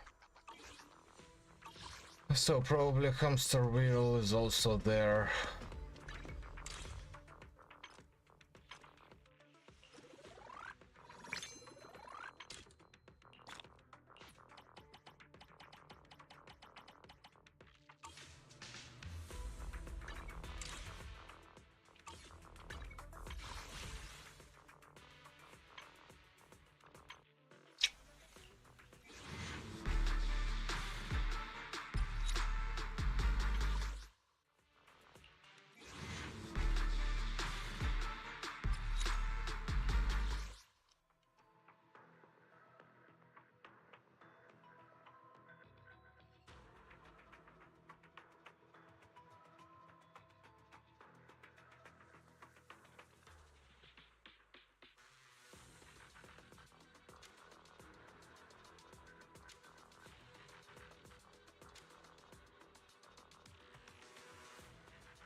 Imagine trying to buy a game on Steam only to find out it's vanished. Not because it's illegal, but because Visa and MasterCard decided you can't buy it. Over the last few weeks, tens of thousands of games have been removed from both Steam and itch.io, and it's all due to pressure from payment processors. This isn't just about a few controversial titles, it's affecting everything from small indie projects to mature but otherwise legal games. It's a new reality where gamers no longer get to decide what they can buy. But gamers aren't just sitting back. There are reports of a mass campaign, Operation Fighting Fire with Fire. Their goal? To bombard MasterCard and Visa with calls and emails, mirroring the tactics used by groups like Collective Shout, who initially targeted Steam. Collective Shout claimed victory with around 1,000 emails, and gamers believe they can collectively shout much louder, simply letting MasterCard and Visa know, hey, these games we want to buy are legal, let us spend our money. So, as gamers express their frustration, Visa has responded to multiple emails with what appears to be a copy-paste response. I've seen multiple different emails, but they all had the exact same reply, so let's see what Visa has to say about the situation. Thank you for reaching out and sharing your perspective. As a global company, we follow the laws and regulations everywhere we do business. This sounds fair. Visa says they follow the law. Obviously, if something is illegal, that is its own situation, and I would agree that it should be banned from Steam. But these games we are talking about are legal, which is the problem. While we explicitly prohibit illegal activity on our network, we are equally committed to protecting legal commerce. If a transaction is legal, our policy is to process the transaction. We do not make moral judgments on legal purchases made by consumers. This is a very strong statement. Visa claims they don't judge what people buy if it's legal, and if a purchase is legal, they process it. This sounds great. This is what you would assume a payment processor would do. But if you have been paying attention at all to the situation, you would know this is simply not true. From games to crypto, guns, anime, porn, even energy companies, and so much more. But back to Visa's statement. If they don't make moral judgments, what does that even mean? It means they claim they don't care if content is adult, violent, or controversial as long as it's legal. They say their job isn't to decide what's right or wrong morally, but just to make sure money moves for legal products. So they are saying one thing, but then doing the exact opposite. Visa continues in the email. Visa does not moderate content sold by merchants, nor do we have visibility into the specific goods or services sold when we process a transaction. This claim is also very clear. Visa says they don't look at the content being sold. Visa and MasterCard are intertwined in so many businesses around the world, you can't actually expect them to go through every single one to review and moderate everything. Visa also says they don't see what's being sold when money moves. So if they don't see the content, how do they know if something is quote-unquote risky? Well, they rely on reports from banks themselves, complaints from the public, or even activist groups to flag a merchant as risky. So Visa won't look at every single game, but if a platform like Steam has a lot of content that's getting complaints, Visa can view the entire platform as a risk, which is how Collective Shout were able to get Visa and MasterCard to listen to them. By painting Steam and itch.io as this very bad place, asking them to demonstrate corporate social responsibility and immediately cease processing payments. But Visa continues in their email. When a legally operating merchant faces an elevated risk of illegal activity, we require enhanced safeguards for the bank supporting those merchants. The last part is key.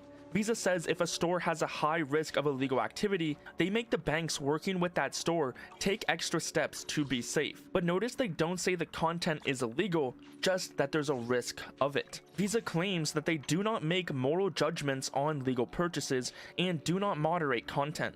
But let's compare that to what Valve and itch.io actually said about the recent changes. In classic Valve fashion, they were quiet on the issue, with the only official information we have from them is the new rule change and an official worded response they gave out to multiple different journalists. In their response, Valve hinted heavily that payment processors were threatening to cut them off. They stated they had to retire certain games because losing payment methods would prevent customers from buying any titles on Steam. This made it clear that Steam was now at the mercy of these payment processors, despite Valve's usual hands-off approach to legal content. itch.io was even more direct. They flat out stated they changed their rules because payment companies threatened to block all payments on their platform. So if Visa isn't making moral judgments or moderating content, why were these threats happening over legal material? Is Visa implying Steam and itch.io are lying? Well, the answer is in one vague word: risk. Visa states they require enhanced safeguards when there is an elevated risk of illegal activity. But risk is a broad term. Often, it's not actually about illegal content, but about anything that might generate bad press or public protests. This gives power to groups like Collective Shout. They sent numerous emails, made phone calls, and ran public campaigns, painting Steam and itch.io as risky places, urging these payment processors to cease business, which obviously led into them then pressuring Valve. These payment processors hold all this power because almost everyone uses their cards. So when they label a platform as risky, which often just means enough people complained, they can directly threaten that platform with losing access to their entire payment network. This also isn't just about Steam and itch.io either. We've seen similar problems in Japan, where businesses selling certain types of legal adult content have lost payment options from companies like Visa, often under the same risk umbrella. Even Visa's CEO in Japan has been vocally against adult content. This shows a clear pattern. Payment processors, despite their claims, directly influence what can be sold. If they decide a business is risky, even for legal content, they can effectively shut down that business's ability to operate. So this email from Visa is a clear example of a big company saying one thing, while their actions and the statements of the platforms they work with show something completely different. Now, it's also important to remember, as this video did have a focus on Visa, there are other payment processors involved as well. There are some reports from people calling MasterCard that issues have escalated to a higher department, as they have been getting calls about this all week. Whether MasterCard's higher department actually does something is a different question that we will just have to wait to see. While the exact behind-the-scene details of what happened between payment processors and Steam are unknown, one thing is clear: Visa claims of no moral judgments don't match reality. They use vague terms like risk to deflect responsibility while controlling what content is bought and sold. This situation makes one thing very clear: payment companies like Visa and MasterCard have huge unchecked power. They shouldn't be allowed to dictate what legal content can be bought or sold online simply by labeling it risky. Because what really is risky? This unchecked power must be challenged. Payment processors, with their monopoly on transactions, operate as essential services like electricity or water. They should be forced to provide fair access to all legal purchases. This is something hopefully we see happen in the future. That's why collective action is so important. From calling and emailing Visa and MasterCard directly to supporting policies like the Fair Access to Banking Act, gamers are making their voices heard. They're now telling elected officials that these powerful companies are overstepping by blocking legal purchases. There are petitions already with over 100,000 signatures, and I'm sure it will only grow as gamers start to realize how bad this problem really is. So what do you think about Visa's email? Do you think Steam and itch.io removed tens of thousands of games just because they wanted to, and then blamed it on payment processors for no reason? One thing is clear: gamers aren't accepting this response, and they want payment processors to stop deciding what content can be sold.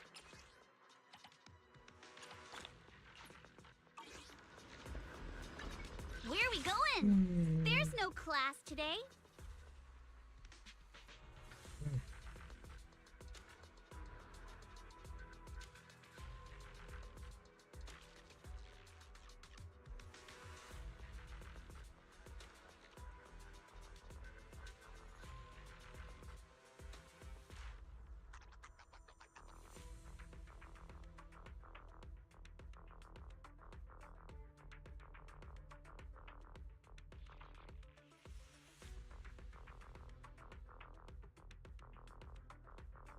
This is the next episode of my new series, tentatively titled Gloating About Australia's 3 Decades of Unprecedented Economic Growth and Prosperity. Look, it's not that tasteless. The 3 decades of growth did end, but hopefully it's back. We've done why Australia's doing better than the UK. Now it's time to explain why Australia's doing better than the big boys, Pakistan and Bangladesh. Reason number 1. Unlike Bangladesh, we've received the blessings of the world's most special man, Modi. That's my pivot. I'm shifting solely from being a Labour Party shill YouTuber to also being a BJP sycophant. I mean, from the amount of Indians I see pop up in the comments whenever something is even remotely related to the subcontinent, I'm guessing there's some money in it. So, if you love Modi as much as I do, subscribe to my Patreon. But if you don't love Modi and want Pakistan to have all of Kashmir, don't subscribe to my Patreon. Also, if you don't, I'm gonna kill this cow. I've got one in the other room. All right, now it's time for some commentary on the USA's Modi, Trump. Again, if you love Trump, don't buy Trump coins, subscribe to my Patreon. Like all respectable media outlets, funneling money back into him is the name of the game. But as much as I love Trump here on MAGA Geordies, this video will actually be about the decline or perceived decline of the United States of America.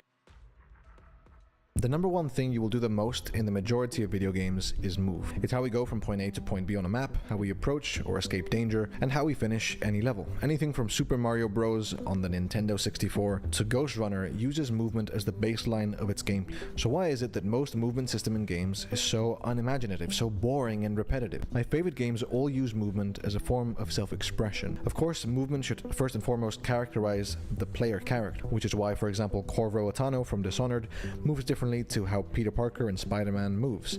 Yet both games have phenomenal movement systems. The movement system is the most important way that you can engage a player while communicating the narrative and the character as efficiently as possible.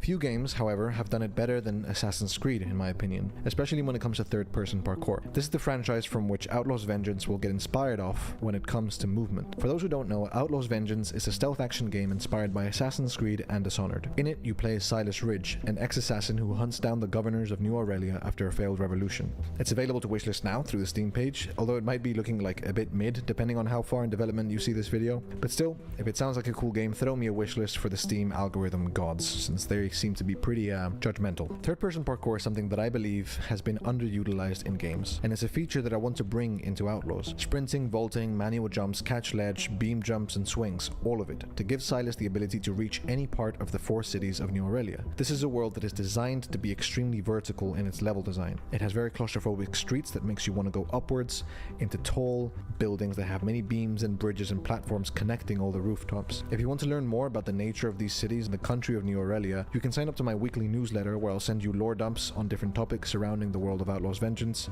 and the link is in the description. But when you're making a game, especially a game like this, we need to begin with movement. And as the saying goes, one must learn to walk before they can run. One thing that sets games like Assassin's Creed apart is how they animate their characters.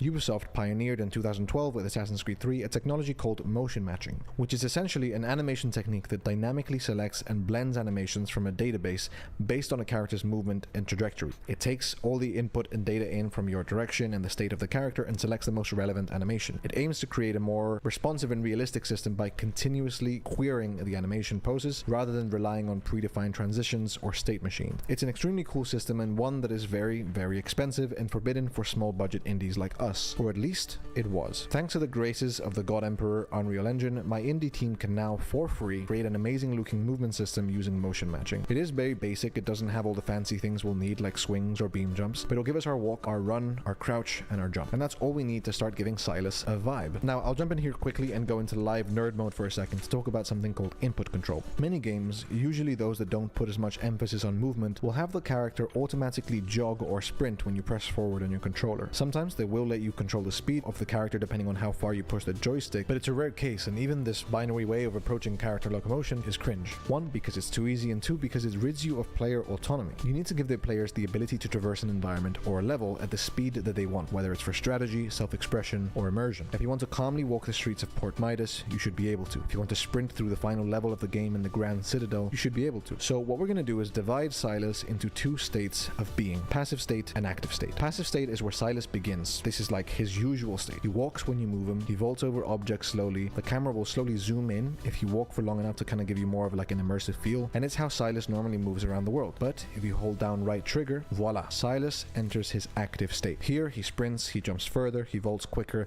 and does all the cool parkour shit that we all want him to do. I think it's, for me, really important to give players the ability because, again, our movement system is designed to make you feel like an Octari, this political assassin that Silas has been trained as and used to be. And you get to choose how you feel that way with the tools we give you. If you want to walk down street level and only run on the rooftops, you should be able to do that. So, with a little bit of magic, a little bit of coding, and a lot of frustration, we have running, vaulting, and manual jumps, all from this motion matching free animation sample that Daddy Unreal gave to us. Our Eastern European lead programmers decided to kind of take the animations and build the logic for the motion matching from scratch, since according to him, gas sucks dick.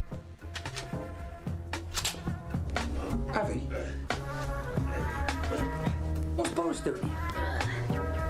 Boris, what are you doing here? So, with that problem solved and the homegrown locomotion system, we started adding mansling. So here's Silas running around his little grey world, climbing little grey boxes. I know it's not much, but honestly it is exciting to have a character that's existed so long. Yet again, it seems as though Pirate Software has been caught in another controversy, and this time it is something that is both egregious and harmful to the general stability when it comes to the relationship between the content creator and the viewers like yourselves. It's pretty disgusting, so let's get right into it. You all know at this point, Pirate Software has been in multiple controversies all over, stop killing games, yada yada.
Yada yada, you get the point. Anyway, now what we have is something where the general opinion here is that Pirate could in theory face a lawsuit for what is clearly a gross manipulation of his viewers, and if placed against Californian law, which is where Twitch as a platform is based in case you don't know, this could cause even more problems. So, it starts with Pirate streaming, playing a game live, and then by accident, he opens up a tab on Discord, which reveals a host of messages involving Pirate speaking to his head Twitch moderator. Oh no, I know this.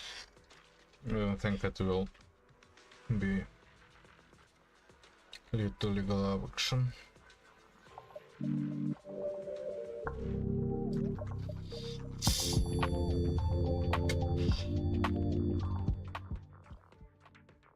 Ramzi Khalid Ismail has been hit with a new criminal charge. That's right. As of 2 days ago, on the 25th of July of 2025, we have a new criminal charge for Johnny Somali, aka Ramzi Khalid Ismail. Of course, I'm Andrew Esquire, American attorney, and this is a Legal Mindset. We teach you to be your own judge. Now, this is a fast facts format, which is a summary of my stream. So you want to see all the questions, the comments, the commentary, a little bit more banter, go check that out. But this is the quick and dirty version, so we get right down to the facts. And of course, as always, we have a lovely PowerPoint for you today. So let's jump right into it today for the 8th indictment. So once again, he has been officially indicted. So this is something that is confirmed in the court records. Now, time and time again, we have a trend. We have a trend that I called out in the beginning, and I said this would happen. And exactly as I predicted, we are seeing new charges added right before each court date. Every single court date since the beginning of this process, we have seen charge after charge after charge after charge added in. This is called merging in a charge. It is atypical for this to happen once, but it is completely unprecedented from the people I've talked to, lawyers, others in this process, to see this many merged into the case, which really means they are hitting him and with needles and needles and needles procedurally, which is exactly why Korea draws out these trial dates. They draw out these trial dates over time. This trial will not be a draws out these trial dates. They draw out these trial dates over time. This trial will not be done on his next court date. It will not be done on August 13, 2025.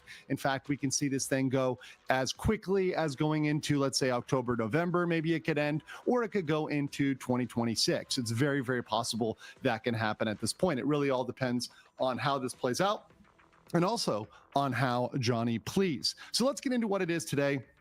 And let's also get into a quick summary because some of you may have taken a little break from Somali, so you need a little refresher. So Somali, before this charge, so this is before the one we're going to talk about today, before today had 7 criminal charges. And those charges were 3 accounts of obstruction of business.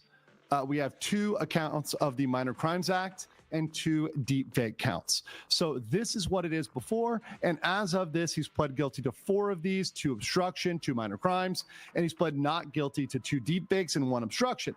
So we've got this kind of split thing where he's going to have to present witnesses. He's going to have to try to defend himself against these charges of deepfakes and charge for obstruction. And that's going to take a lot of time and effort and money from Johnny Somali. And as a additional reminder, before today, once again, for people out there, this is the sentencing range before today. It changes wildly, and you're going to see in the best way, and that's the best way for me and those who want Johnny Somali convicted, and the worst way for Johnny Somali after this one is added. So here we had this kind of scale where he could be anywhere from 6 months if they found out that everything was mitigated. Once again, even before this was added, the chances of him getting a mitigated sentence were almost 0.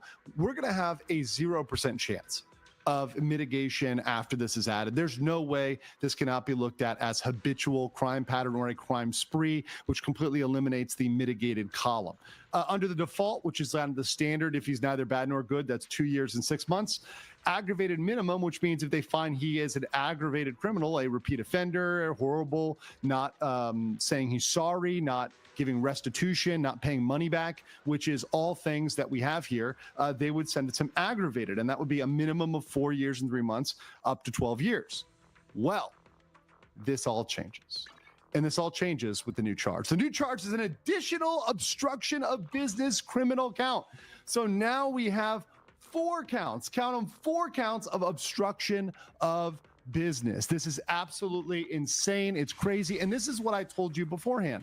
Now, Johnny Somali Ramsey was mocking me back in November and December of last year for counting all those individual instances. Because remember, when you do something, that is an individual instance of a crime, and they can stack those counts. If you go and rob 2 banks, that's 2 counts of robbery. It's not 1 count of robbery because you went on a robbery spree.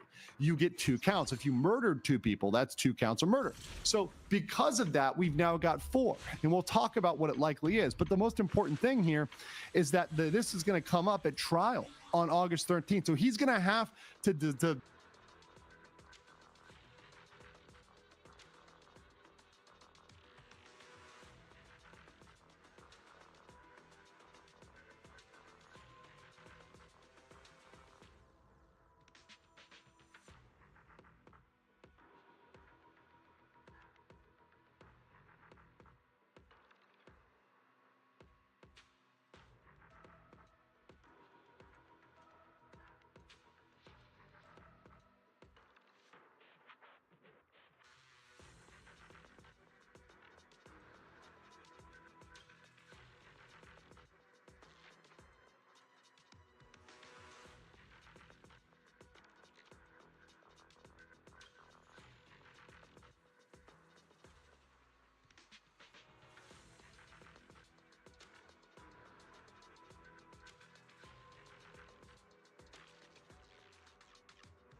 Hello, guys and gals, me Mutahar, and you might be wondering, what am I doing on this fine day, ladies and gentlemen? Well, I'm talking about the green-blue bubble problem. Now, I've talked about this before, and frankly, the last few days, I have left the iPhone blue bubble paradise, and I have become a filthy heathenous green bubble on the old Android. Now, I want to start off by saying I really don't care what phone you use. For most people, a phone is a way for them to talk to their friends, maybe look up a few applications, watch a couple videos, read some emails, and call it a day. Now, much like PlayStation versus Xbox, or Windows versus Mac, or really any of these stupid fucking wars that I find on the internet, I always feel like you have to be a really privileged shitbag to think that, you know what, I'm gonna fight over which mobile device I use. Now, for most people, most normal people, they don't really give a shit, okay? But for some of the most shallow individuals in the world, there have been studies done that, according to the University of Chicago, the Becker-Friedman Institute, there are actual, 90% respondents, mostly college students in this case, believe that green bubbles on your texting app stigmatize Android users, often associating them with a lower social status and attractiveness. So some people think because you switch to the old green bubble, you might be one ugly piece of shit. You might even be a little poor. Now, again, for a lot of people, I guess an iPhone is a luxury product. Living in North America, I think I've seen every other person use an iPhone. And honestly, I'm more excited when somebody has the Android phone, because usually speaking, they have cooler phones than the standard iPhone person. Now, when comparing iPhones and Androids, something that I do like about, Androids a little bit more is while there are cheap iPhones, there are still cheaper and better Android phones for you to get. Again, if you're somebody that just wants a phone, there's nothing stopping you from picking up a cheaper Google Pixel 9a, for instance, which is around $500. Not a bad price for a phone. And of course, you can always, I think, install Graphene OS onto these and get even more privacy. If you want to completely de-Google your Google phone. And of course, on the opposite spectrum, you can even spend higher amounts than you could with an iPhone if you choose to go for some of the more lavish Android offerings. And let's just say you justify it, like I can justify me using a phone pretty much every day. Maybe this technology is super cool to you. It's still technology that Apple is not even attempting to play. You guys have been so incredible. I just feel like there's nothing that I could say that can ever just express how thankful I am to all of you. I just feel like there's no amount of thanks that I can give. Oh my god, we're at 69? Nice. I think, man, one of the most heartbreaking things about all of this is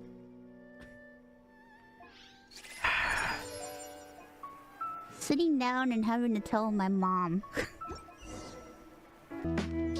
My mom and dad.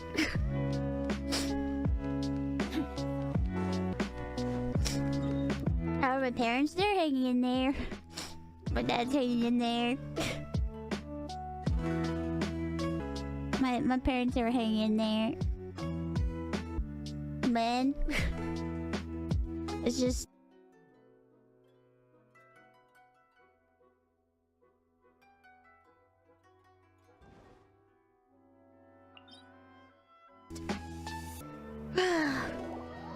crazy.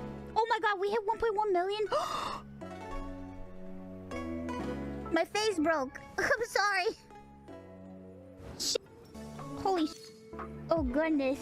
Give me 1 second, chat. I'm so sorry. Give me 1 minute. I can't breathe. Can't breathe. Holy shit.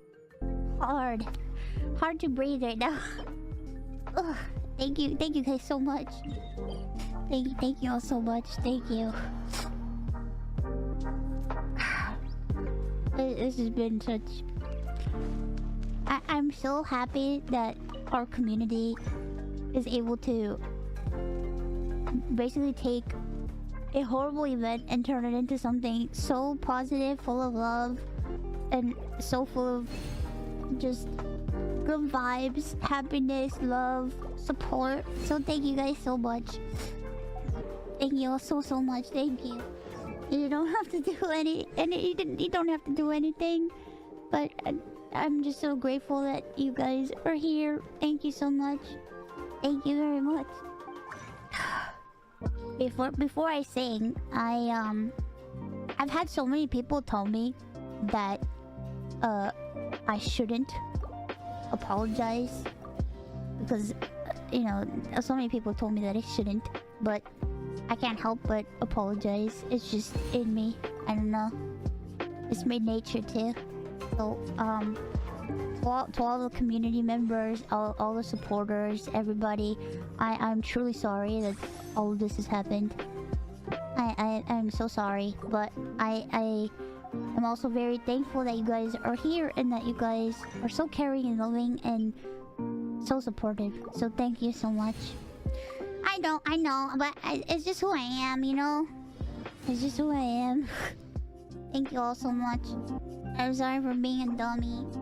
Oh, Seiko, we're here. Hi, Seiko, no. Hi to anybody who's here that I know that I haven't been able to say hi to. Hi, I'm so sorry. Don't apologize. Okay, I won't apologize. Okay. I just think about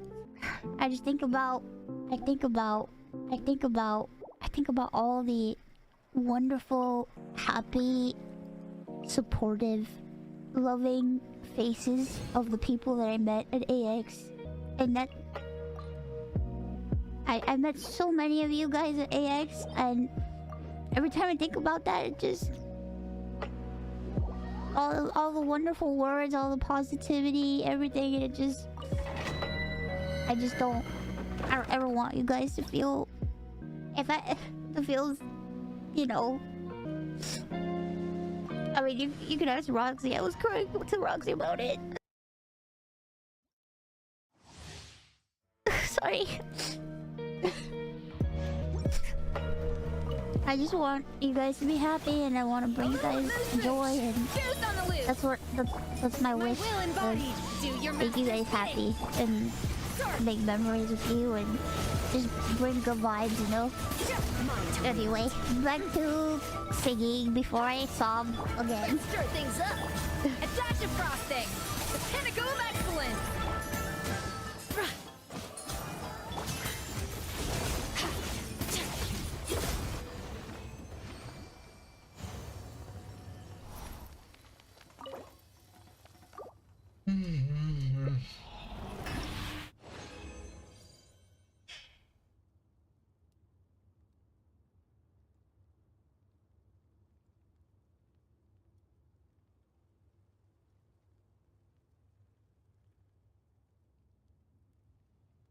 Hello, beautiful people, and welcome, to Ask the Jeff Grandmother Edition. Welcome to Ask the Jeff Lolly. As usual for the Ask the Jeff, we'll start by talking about her overall place on the meta, and then we'll move on to specific questions from chat. If you want to ask your own questions for these videos, you can come and follow me over on Twitch. If you're not someone who uses Twitch a lot, make sure you subscribe. Keep an eye out for the community posts I make every time I record one of these. Let's just get right into it. See, Lolly is a Melf support that is also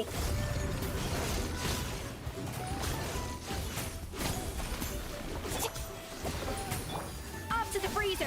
The pinnacle of excellence. pretending to be a freeze support. If you just look at the things provided directly by Silali's kit, it's actually not that much.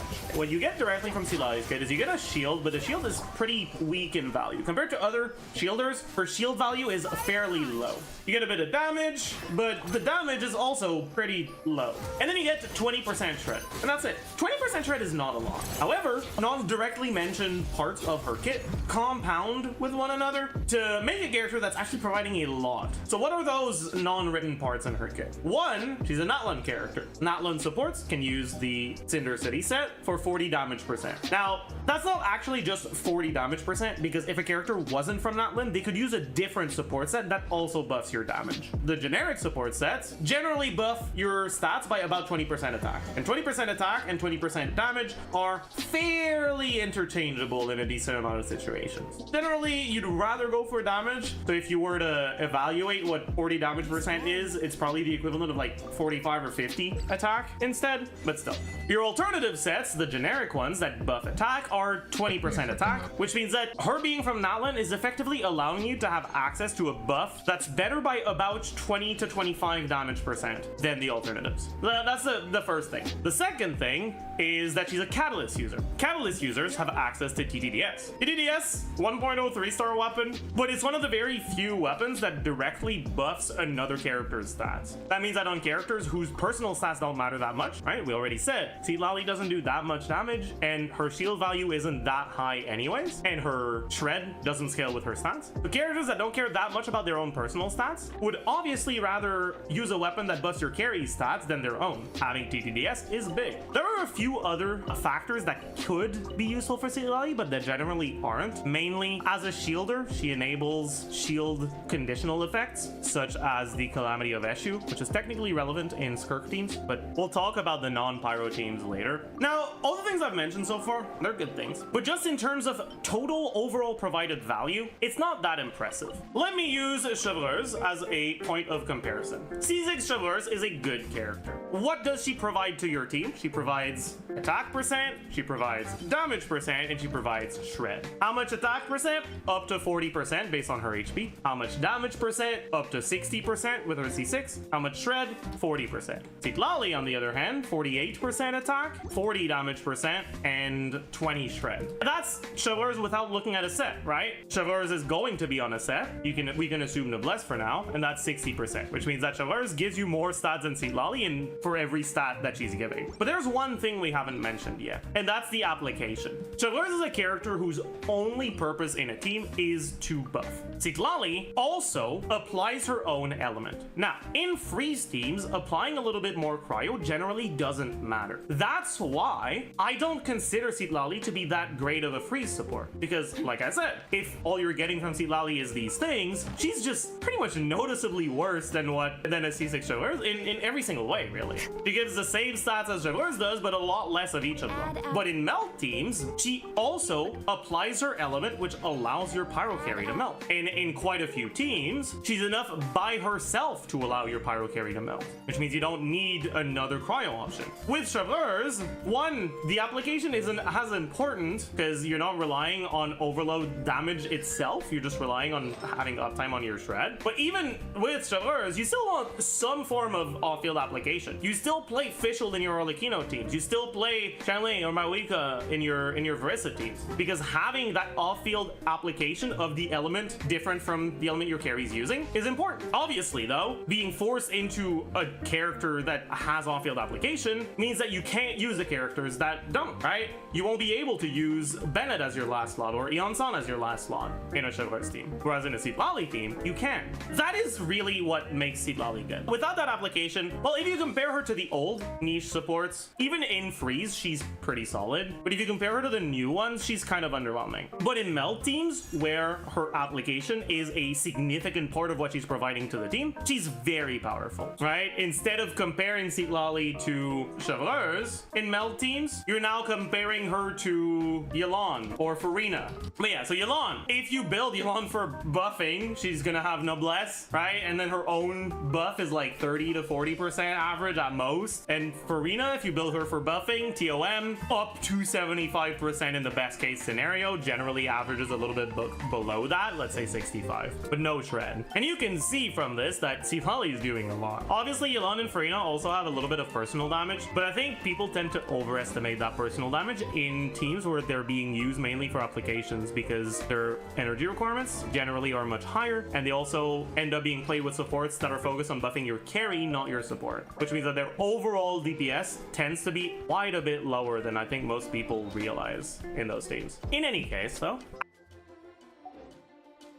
as much as Seedlally's providing a lot to these teams, that doesn't mean she's perfect. In fact, the main teams where you're using Seedlally nowadays are Mawika. You also use her in Arlecchino teams. Well, you also use her in some non-pyro carry teams, so we'll talk about those later. But both Mawika and Arlecchino are characters who have rotations that are shorter than 20 seconds. Now, Seedlally can do rotations shorter than 20 seconds. Her skill is 16 seconds, her burst is 50. No problem there. But TTDS cooldown is 20, which means means you'll have your TDDS buff on your first rotation, but not on your second one. You'll only have half uptime on your TDDS buff, right? Which makes it a little bit lower. If you look at the overall damage gain from this, let's try to quantify this a little bit. In the most popular default Mawika team, which is Bennett, Shilonen, Mawika, Sidlali.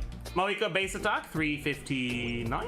Serpent Spine attack percent. She gets 30 from this. She gets 25 from Power Resonance, 20 from Bennett being on Noblesse, about 20% from substats, plus the 48% from TDDS. Actually, no. For now, let's just do without a last slot, right? So BMX by itself, right? Bennett, Mawika, Shilonen. Assuming you're getting your mouth, but whatever.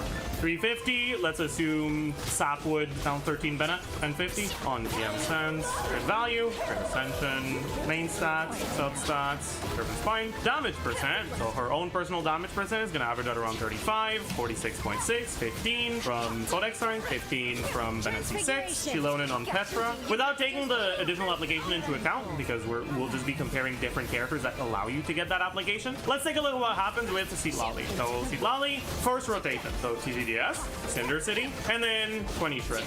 Right, so just the stat increase from Sidlali is about 40%. Then Sidlali average, instead of 48%, right? 24, right? Every other rotation on the TDDS. It's about 33. Let's compare this to Rosaria.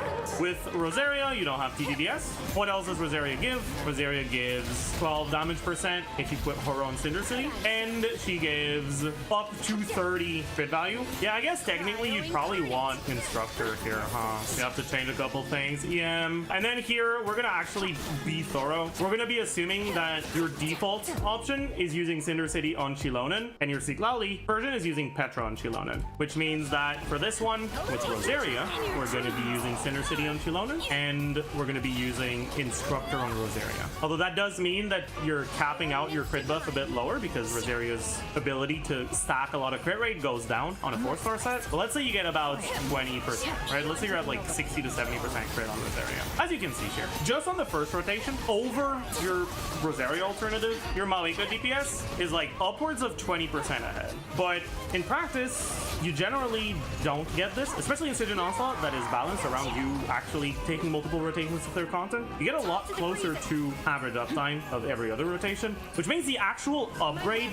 that Sidlali is providing to your Mawika team is a bit low. In this case, about 14%. Does that mean Rosaria, that Sidlali is not good? Obviously it doesn't. There are a lot of factors that get added when you use Rosaria, right? You're limited to a small circle. It's not that small, but you're limited to a circle. If the boss moves, you can end up losing your application. The setups are mechanically harder to do because Rosaria's application lines up in a slightly less comfortable way than Sidlali's application or your setups. This is assuming that you're using your optimal set, which in these teams is Instructor. But getting enough ER and crit rate to proc 5 and crit rate to get a good Rosaria buff on an Instructor set can be difficult. The point I'm trying to make here is that as much as Sidlali is good, and she is good, she isn't necessary for the melt teams. She is the sort of character that provides a lot of its value through quality of life. But if you're willing to reset, if you're willing to put in the work to learn the rotations on the non-Sidlali teams, she's less of an upgrade. She still is an upgrade. I think it's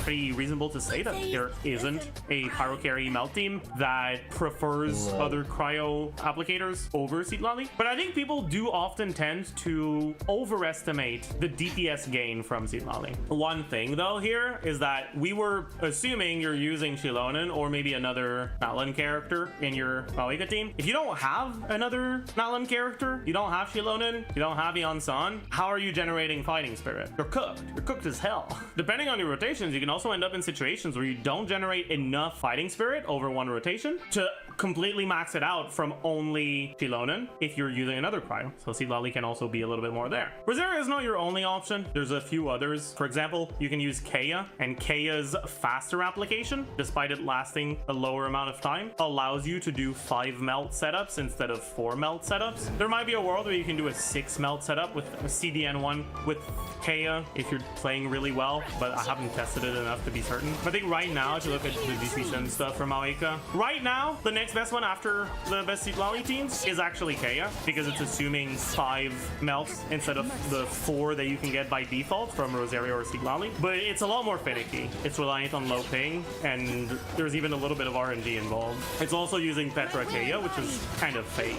And the Rosario one is about 10k behind that. In any case, one thing I'll say is that generally, again, if you're willing to reset, assuming C0 R0 stuff, if your starting point is I have Arlecchino and most of the good supports, I want to have a good melt team, I'm not sure if I should get Mawika or Sitlali. I'd say that whether you go for Mawika with a non-Sitlali crowd support or Sitlali as a crowd support for Arlecchino, you'll end up with a team that performs fairly similarly overall. The Mawika team without Sitlali will be a little bit more DPS, but the Arlecchino team with Sitlali will be a lot easier to play. Sitlali is not necessary for melt teams to be good because they made the melt carries strong enough that even in their non-optimal teams, they're still competitive with other meta teams. But she does tend to make things more comfortable. Quite a bit more comfortable with that. Outside of melt teams, Sitlali also sees plays in other teams, mainly nowadays in Skirk teams. Like, technically, she is a freeze support for Hydro characters, but like I said, the amount of stats she provides just isn't that much. And so, unless you have an external factor that limits your teammate options, she's generally not the character you will default to. That external factor being SKG. If you're playing a Hydro carry with SKG forces you to only play Cryo and Hydro characters, and that limits your support options, which means that there's less.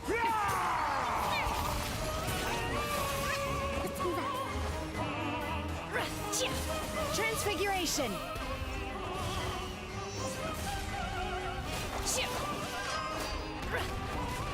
Competition, and so Sitlali generally tends to be the best last slot, although she's often not even better than just using quick swaps. Mainly though nowadays, Good lord, all this getting your lines. A flavor. In your dreams. Fearless. Paradise. Side of those Hydro carries, right? Like that's mostly Nebilet teams, because other Hydro carries generally aren't that good in freeze teams. Right? You can play Molani freeze, but you can play Ayato freeze, and it's better than Ayato's other teams, but it's an Ayato team. Mainly, you're looking at teams like this. Although one thing I'll say is, for people that don't have Farina and that play Nebilet, generally the teams to default to are often the Dendro focused teams, whether it's Hyper Bloom or using an off-field Pyro to play pseudo Nebilet. If you end up doing Hyper Bloom, something like this, Sitlali actually is one of the good slots, one of the good last slot options for this team. Like I said earlier though, another one of the teams where she sees a decent amount of play nowadays is in Skirk teams. She doesn't buff Cryo directly with the Shred, but if you've followed my channel a decent amount lately, you'll know Skirk's teams don't have access to a good and synergistic last slot. When you look at your last slot options in Skirk teams, they're all either bad or not synergistic. They're either outdated kits that just provide so much less total value than new ones like Shenhe, or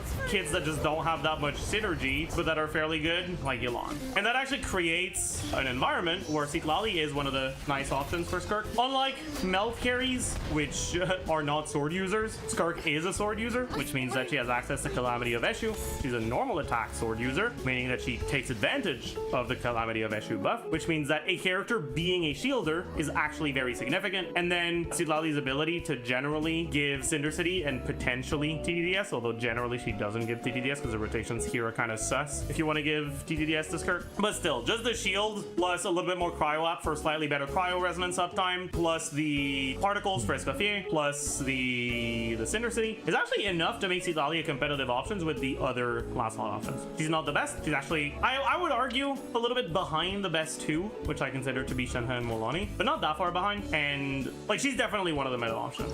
If you're ever in a situation where you want to play a Skirk team against an enemy that requires you to have a character that stays in Nightsoul mode, like for example the first Secret Source Automaton, the one that spawns the pillars, where you can make it spawn the pillars faster if you enter Nightsoul mode and stay in Nightsoul mode, then your best last slot for the Skirk team is going to be Sitlali by far too. Alright, so like she's not necessarily the best, but she's close enough to the best ones that in any situation that favors her mechanics, she will be the best one. one. Overall conclusion on Sitlali's current place in the meta is Sitlali's a powerful character, one of the best supports nowadays, but I wouldn't say that she's so far ahead of her competition that she feels necessary for the melt carries to feel strong. One nice thing she has is that she's pretty much always the best option in your melt teams, but the gap isn't as big as it is with, say, SKG and freeze teams. In the long term, her value can go up or down, right? If we end up getting more melt carries, her value can go up. If we end up getting more melt supports, her value can go down, right? If we get more supports that are competitive for her slot, her value will obviously go down. I would say that if what you're trying to do is you're trying to make the strongest current meta teams, Sitlali's a pretty good pickup. If you're the sort of player who just wants to have teams that are strong enough to clear the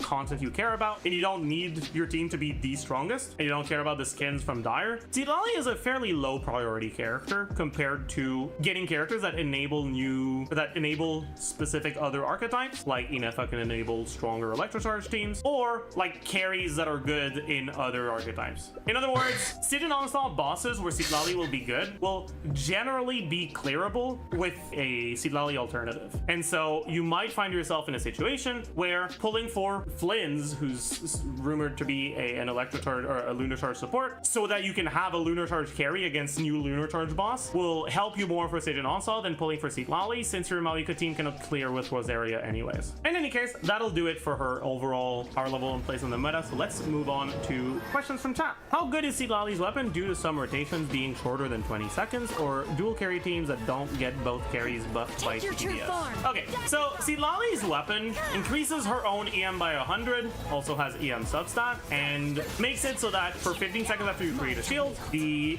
on-fielder gets 28% increased damage. 28% damage is generally a little bit worse than 48% attack. Going back to this calc that we had earlier, if instead of 48% attack we had 28 damage, you can see it's a little bit worse. But if you average it out over a long number of rotations, where you end up getting 24% average attack and not 48, it's better. That being said, it's not better by a lot. It's a very, very small margin, which is the main reason why her signature is such a low value weapon. Having a bit more EM is nice, but it's not actually that big of a deal. Her damage is pretty low even with this, and her shield isn't really so big that you rely on it for defensive utility most of the time. The main upsides of her signature over TTDS are, one, this follows your current active party member. That means that if you end up playing like the current Siege Onslaught, a team that uses Maoika and Arlecchino, you can use this to buff your Maoika burst and your Arlecchino uptime. It also allows you to do rotations that don't necessarily swap from Sitlali to your carry, which gives you a bit more flexibility. Right, that's the first one. The second upside is that this also works on teams that are not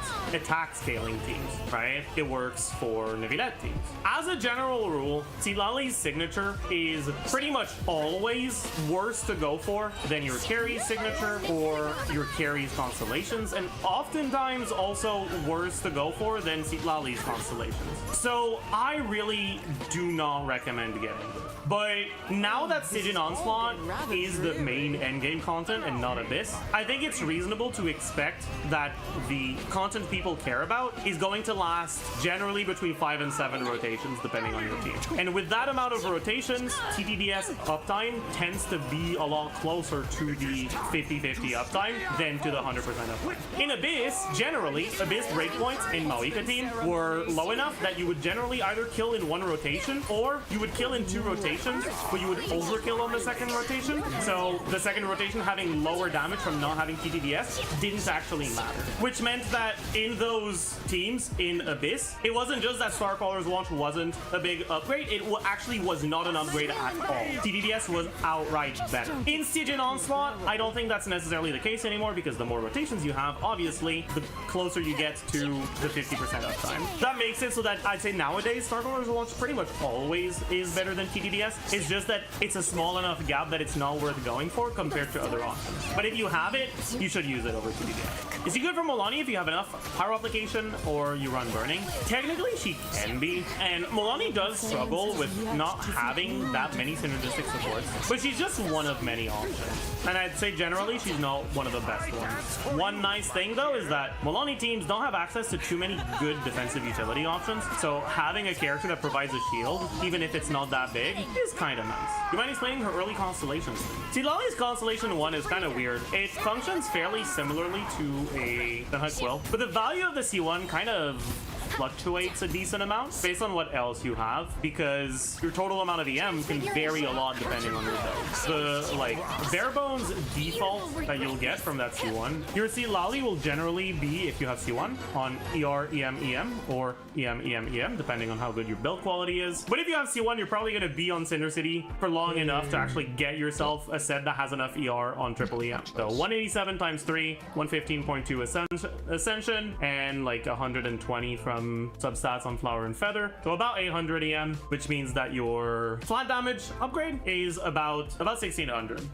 You get a total of 10 by default, but every time you trigger Freeze or Melt, you get an additional 3 with an 8-second cooldown. So generally that's 16 per rotation. There's a flat damage, right? 16 per rotation, 16 times 1600. This is a little weird because some of these are going to be melted and some of these won't. So really, you only really have 13. So 5 of them melt, 8 of them do not. So the total upgrade in damage is around 250k, which in a 18-second rotation is about 14k more DPS. This is the gain from C1 with TDDS. The gain from C1 with Sig is obviously going to be bigger because TDDS buffs attack, but Mawika's attack is not taken into account for the damage dealt by Citlali's C1, whereas the signature buffs damage percent, which is taken into account for the damage dealt by Citlali's C1. On top of that, the signature is a pretty big EM stat stick, but Citlali's EM doesn't really matter that much at a baseline because she's not doing that much damage and it only really affects her shield. But C1 makes one of her buffs scale with EM,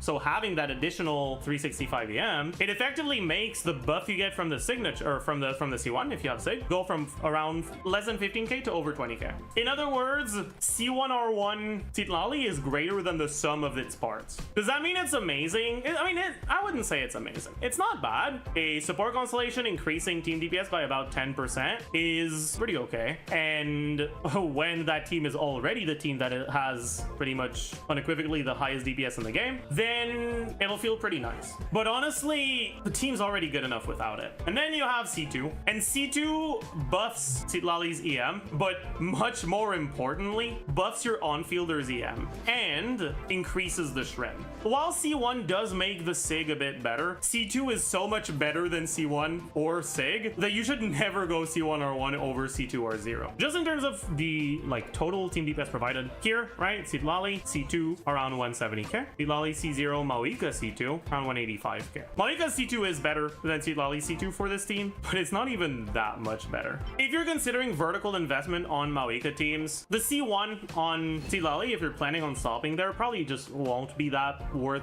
considering compared to going for more cons or Sig on Mawika, unless you're already at like C3R1 Mawika. But if you have a solid like 5-star stat stake or like high refined serpent spine on your C2 Mawika and you're willing to go for more than one 5-star pull, you already have Citlali, you might see better results from getting C2 Citlali over getting Mawika's Sig plus another con. Also keep in mind, this is for a team that uses Shilonen. Shilonen already provides a decent amount of shred, which makes it so that the value you get from this is a little bit lower. If you're using a different character, if you're using SKG or Eon San, you're starting off with less shred, which makes the shred gain from Citlali even more significant. All in all, I never want someone to like come out of my videos with the impression, oh, I should get this constellation. Genshin is not a game that requires you to get cons to clear content. Technically now we actually do have content that is only clearable with cons and or SIGs with Dire, and specifically Dire in 180 seconds. But if you don't clear it, you're not missing out on anything. You're missing out on skins, sure, but whether you clear it today or you clear it 3 years from now, it's going to be the same skins and you'll only have them available for the current patch anyways. So you're really not missing out on anything if you don't manage to do it. Which, by the way, I know a lot of people are pissed off that the skins are temporary, but I think that them being temporary, at least to some extent, is actually good because the pay to win FOMO would be really bad if there were significant permanent rewards that you could could only end up getting for a limited time. It's not necessarily the best way they could have gone about it, but it's definitely better than like having a skin that you end up unlocking and then eventually changing to a different skin and you can't get that skin anymore. Anyways, but the point being though is you don't need constellations for the content that actually gives you rewards that affect gameplay. And so like unless you specifically want to challenge yourself for your min-maxing of pre-modem management to get to a dire clear, there's really not that much of a reason to think about it too much. I also don't want people who do spend money on Genshin to feel like they can't get anything from my videos, which is why I talk about constellations despite not really wanting to, and which is why I've talked a decent amount about Seatlally's constellations. But I really just want to emphasize, as much as I've talked about the constellations, I want you to remember you do not need them. Can there exist a better carry for Seatlally that isn't just Maoika power creep? Well, if you look at Gaming teams with Seatlally, Gaming synergizes with Seatlally much better than Maoika does. Gaming can react every single hit of damage he does, whereas Maoika can only react like 60 to 70% of her pre-reaction multipliers. If you look at the motion value on Maoika, on talent level 9 everything, the charge attack hit is 252.8 and then plus 200 times 0.95. That's charge attack. Final hit 293.9 and then the Q hit 756.2 plus 200 times 2.7 and the dash 148.5. Reactable, unreactable. You have 2 charge attacks that are reactable, 2 final hits that are reactable, 1 Q, 0 dashes, and unreactable. You have 4 charge attacks, 0 final hits, 0 Qs, 2 dashes. And so the default percentage of her motion value that is reactable is only about 60%. Once it gets reacted, it gets increased. So obviously she ends up dealing more than 60% of her damage as melt damage, right? Because once it gets reacted, this is multiplied by 2 from the melt, and then additionally multiplied by your elemental mastery, your EM multiplier. So let's say around 1.5-ish at 300 EM, which means that the actual percentage of her damage that gets reacted isn't 60%, it's over 80%. But if she could react all of her damage, instead of a total of around 11.5 thousand adjusted motion value, it would be around 15.6 adjusted motion value, 35% higher. What that means here is that they could make a character that does 80% of Maoika's motion value as a pyro carry, but that can react every single thing, every single hit, and it could end up being better than Maoika. It could end up synergizing with Seatlally more than Maoika. That's why, despite Gaming's numbers being a lot worse than Maoika's numbers, he's not actually that far behind in counts. Anyways, is it possible for there to be a pyro carry that synergizes with Seatlally better without power creeping Maoika? I mean, it could be, yeah. I don't expect that too soon though. If they want to make a character better, they will. There's nothing stopping them externally, and there's nothing stopping them in the systems of the game. All they have to do to make a new character stronger than an old one is add zeros to the last digit of the numbers until it's just omega broken power creep. It's really easy to make a broken character that power creeps significantly. The question isn't can they do it, it's do they want to do it. Personally, I don't expect them to actually power creep Maoika because she's an Archon. We have had Archons getting quote-unquote power crept, but when you look at the carry Archons we have, I say carry Archons, but like just Raiden, and you look at Electro character releases, Raiden didn't really have a like actual proper upgrade, direct upgrade to her until Climb, right? Which was mid to late 4.x when Raiden was released in 2.1. It took all of Inazuma, all of Sumeru, and most of Fontaine for them to directly power creep the Archon. And even then, Raiden still sees play in Hyperbloom teams because of her skill. I honestly kind of expect something similar with Maoika, where I don't think we'll get direct power creep to her as a carry until late Naznaya, or at the earliest, very late Nodcry. And once we do, Maoika will probably still see some play as like the last slot in maybe a Shuttler's team for Electro carry, or as your Pyro enabler for a Melt carry, or for a Vape carry. I have Skirk Premium versus Charling Overload. Do I get Seatlally for Arlecchino as a third team, or wait for Nodcry and play with Hyperloom / Arlecchino random teams until then? I mean, it's up to you. If you got Seatlally for Arlecchino right now, you would have 3 strong meta teams. But with what you have right now for next stage in Onslaught, Skirk Premium on Turtle, Verissa on Papilla,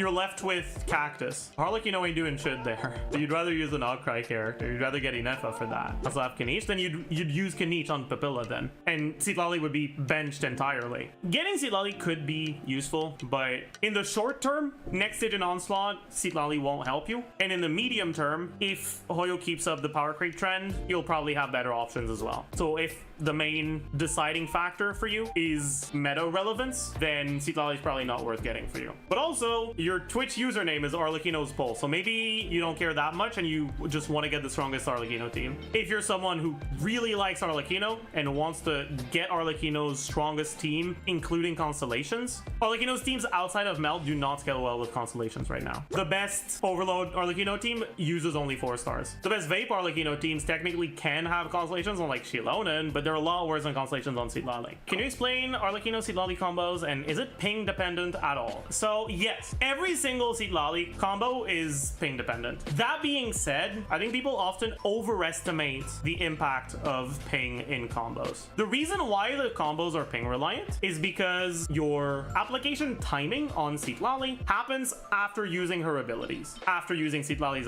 abilities, you swap to your carry, but swapping to a different character is one of the actions that gets delayed by ping. That means that if your ping is higher, you'll end up having a forced additional delay before you can swap to your character. If your ping is high enough, it can actually make it impossible for certain setups. The most obvious impact of that is that on exactly 0 ping, and I think it's also possible if you're below 16 ping, and frame perfectly possible between 16 and 33, but at like really, really low ping, you can go from Citlali to Mawika and have Mawika's burst hit the enemy right before Citlali's second bio application. In practice, this pretty much never happens. I'm not going to be able to replicate it, but I just want to show you guys what I mean.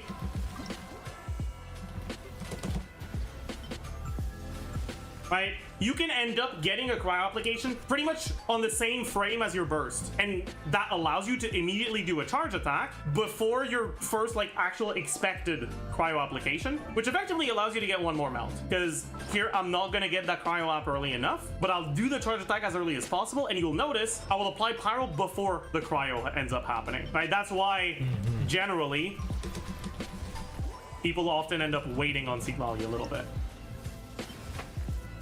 Right, you can see I end up getting the pyro before cryo hits. But it's technically possible with 0 ping to get that Mawika burst early enough that it's before one of Citlali's cryo hits. Because it's practically almost impossible, this one doesn't really matter too much. But on Arlecchino, it does. Because swapping to Arlecchino and using your charge attack takes less time than swapping to Mawika and using your burst. Arlecchino's charge attack animation is much faster than Mawika's burst animation.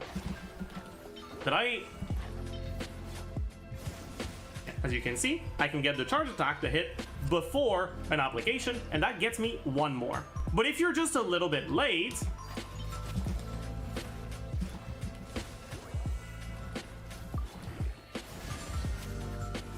here I was a little bit late on the charge attack, which meant that my charge attack hit after that first application, and then I didn't have the cryo for the normal attack. Let's open Paint. Let's build a timeline of events. You see Lali's burst. The burst itself applies a cryo aura. Then after a little bit, you get the first skill hit, then the burst explosion, then the second skill hit. Well, it's a third skill hit, but it's the second application from skill. What you do with Arlecchino is you want to swap and use your charge attack here, then your normal attack, but then you need to get the next normal attack before this one. You need to get it like here. And then this timing stays the same on each of your attacks, and the timing for the off-field skill application, right? You don't have this additional hit from the burst explosion anymore, but it's now just this. It keeps happening like this, and it keeps happening. And so despite the fact that your cryo application is a little bit slower than your pyro app, because of the specific way they line up, because you end up reacting right before an application at the start, your pyro application is effectively catching up to your cryo application. But because it's starting a decent amount behind, it takes quite a few attacks for it to catch up, and you end up getting 1, 2, 3, 4, 5, 6 melts before it does catch up. And so if we properly do the full string, this time I'll let it cook long enough that I don't run out.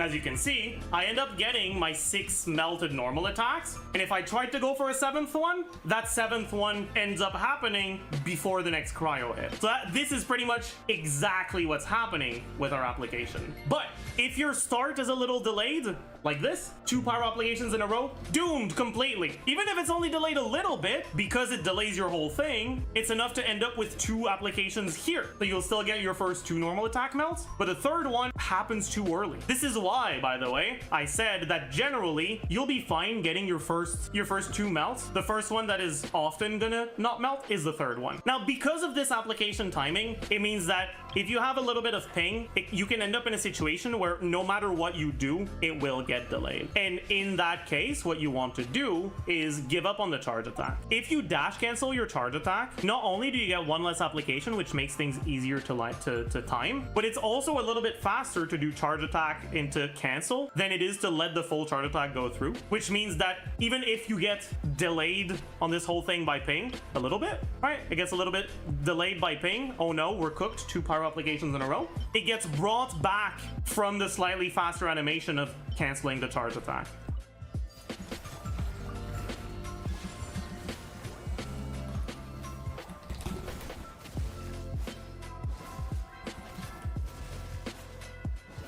Here, I'll decide I didn't let it cook though.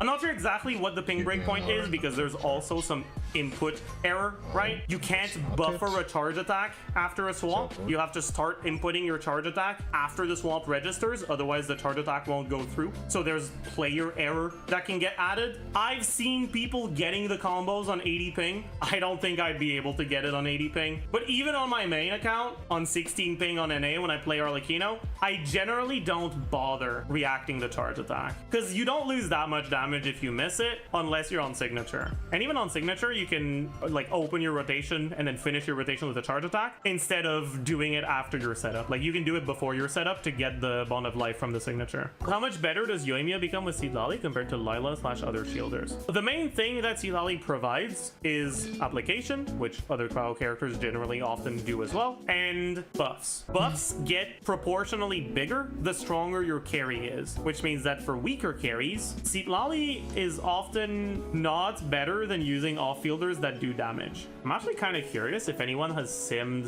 Yoimiya Seedlally. The highest one is Mawika does 57% of the team DPS, even though she only presses Q. So I don't know if we can count this one. This one I'd say we could count. So it's probably this one. It's at around 70k. If you look at Yoimiya's other teams for C0 stuff, we got 77k on this one, which is kind of 50-50, like dual carry Mawika Yoimiya. I don't know if you really want to count that. This one, 72k with Yoimiya. Okay-ish carry, I guess. Wait, is this the smart one or the stupid one? This is the stupid one. Okay, it's 74k when you go EM Sens. Yeah, EM Sens is a higher than attack Sens in this team because Overload out damages Yoimiya's kit. To answer your question, like seriously, for like actual Yoimiya carry, Seedlally is pretty good. If you're someone who really likes Yoimiya, you end up going for a signature, maybe early cons, not C6 because C6 ruins melt as a concept. You will likely see better results from double cryo melt Yoimiya over vape Yoimiya for your Yoimiya personal damage. The personal damage will also be better than what you'll see in Jugglers teams, but don't expect it to be anywhere close to actual meta teams.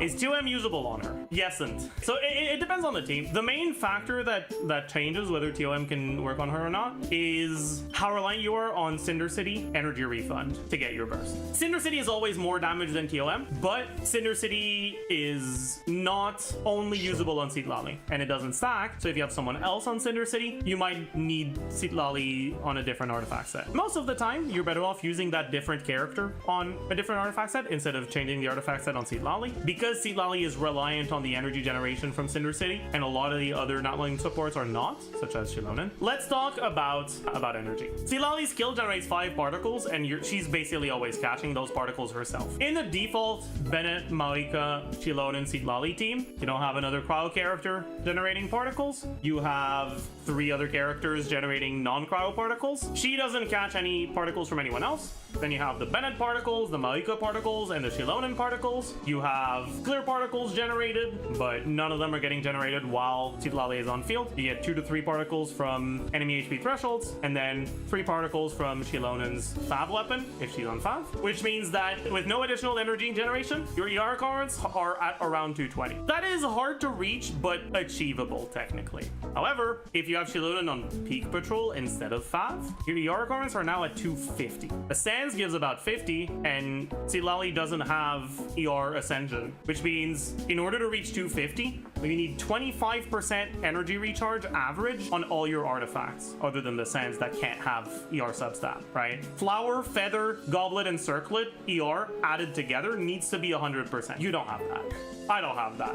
Most people don't have that. 217 though, 220-ish, right? Yeah, that's 70. That's actually less than 20 on each piece. That is actually reachable. If you are on Peak Patrol Shilonet, nice thing is that if you go Cinder City on Seatlali, she refunds a lot of energy. 3 Natlan character, that means your Nice Soul Burst cooldown is 9 seconds, so you'll get 2 of them on each rotation. And then Shilonen's passive triggers an additional Night Soul Burst after her skill. So that's 3 Night Soul Bursts, each of which restores 6 energy from the Cinder City 2 piece, which makes her ER requirements 175, which is ER Sands and a couple stat, and like ER Sands plus like 1 ER roll on each stat, and you're fine. 5 Shilonen, that's ER Sands and that's it. Generally, TOM, or I guess Instructor as well, Seatlali, is something that is technically usable, but that I incredibly rarely recommend in practice. Right now, my Seatlali is on Instructor because Tulpa doesn't need you to use Burst. And so the fact that my energy is cooked on Instructor isn't the end of the world, because if I don't have Burst, then I just don't use it. Who cares? But against any actual enemy, any enemy that doesn't have an innate aura that already allows your Malika to react, any enemy where the cryo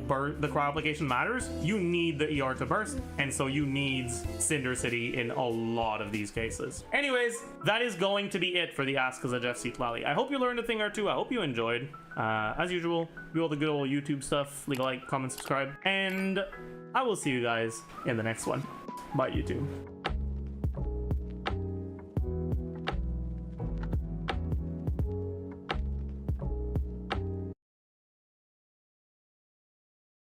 The most successful animated movie in a decade was built on a lie, and it started with a warning to a kid. This is Forrest Whaley. In 2007, his Lego stop-motion movies started exploding until Lego's lawyers sent him a note saying, "Take it down or else." Forrest actually doubled down. He didn't just make more Lego movies, he built an entire studio in his bedroom and became Lego's biggest unofficial creator. Lego executives were furious until one of them realized the truth. This isn't the problem, this is the blueprint. So Lego stopped threatening him and instead hired him. And the fan-made content that they once tried to shut down became the big inspiration for their blockbuster, the Lego Movie, a franchise now worth over $1 billion. All because one kid didn't wait for permission. The most successful animated movie in a decade. Barbarian, it's your turn. What do you want to do?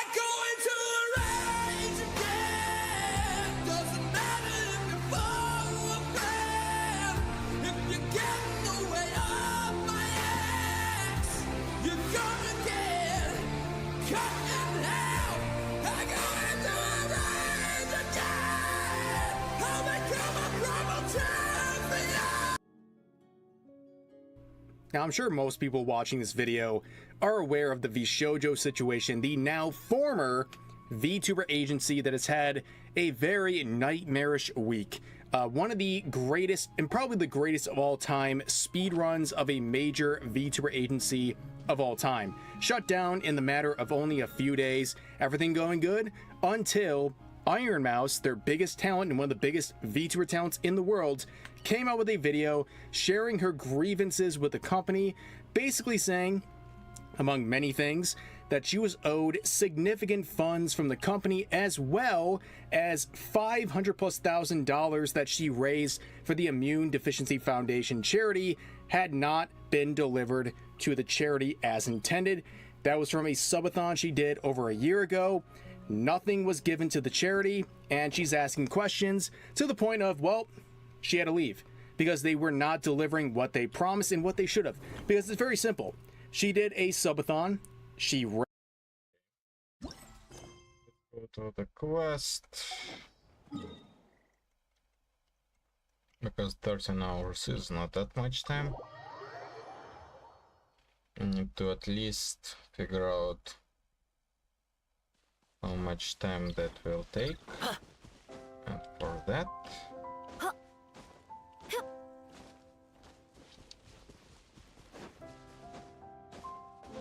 need to chat.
Do you hear that?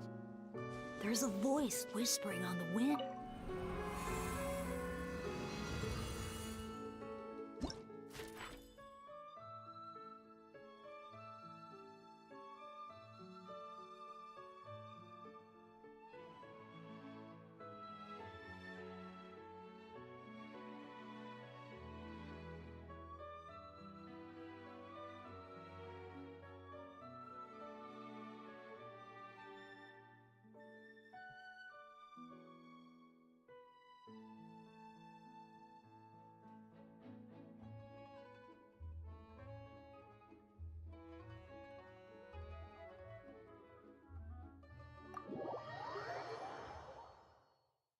Raised the money through subs, and Vishojo had access to her account, and within a month, when she received the payments, they should have directly given that to the Immune Deficiency Foundation. It should have been very quick, but a year plus later, nothing. And well, since then, many other talents came out with their horror stories about this company, and they also left. At this point, Vishojo has no members, and they've shut down. And it's been a gigantic disaster. And there's been many stories coming out from former talents, and we cover this on the main channel, but there's been one that I did not cover that I think is very interesting because it goes into the audition process for Vishojo, and it's very interesting. And you can see the headline from Dexerto here saying VTuber Camilla claims that Vishojo gave hush money to creators after rejecting their auditions. She also said Vishojo talents had called her in tears many times over neglect from the company. That doesn't sound good. Yeah, just adding another layer to all this nonsense. And again, with the NDAs that are going to be broken as a result of the shoujo collapsing, we're going to see so many stories like this, not just from people who tried to join VShojo, but also former VShojo talents as well. So here's Camilla. We've talked about her on the main channel before. She was the unfortunate recipient of a harassment campaign because she did a Lolly God Requiem parody, or I guess a spin-off of that, and she was harassed into oblivion, and I'm glad she gained a lot of support from that. That was a good thing, a good ending to a bad situation. But she had a very long post here about her process of applying to VShojo. So let's read through it. I want to start by saying that the severity of my experience isn't the same as what others went through with Gunrun, the former CEO of VShojo. Just wanted to share this tidbit because it affected a lot of my friends, including me.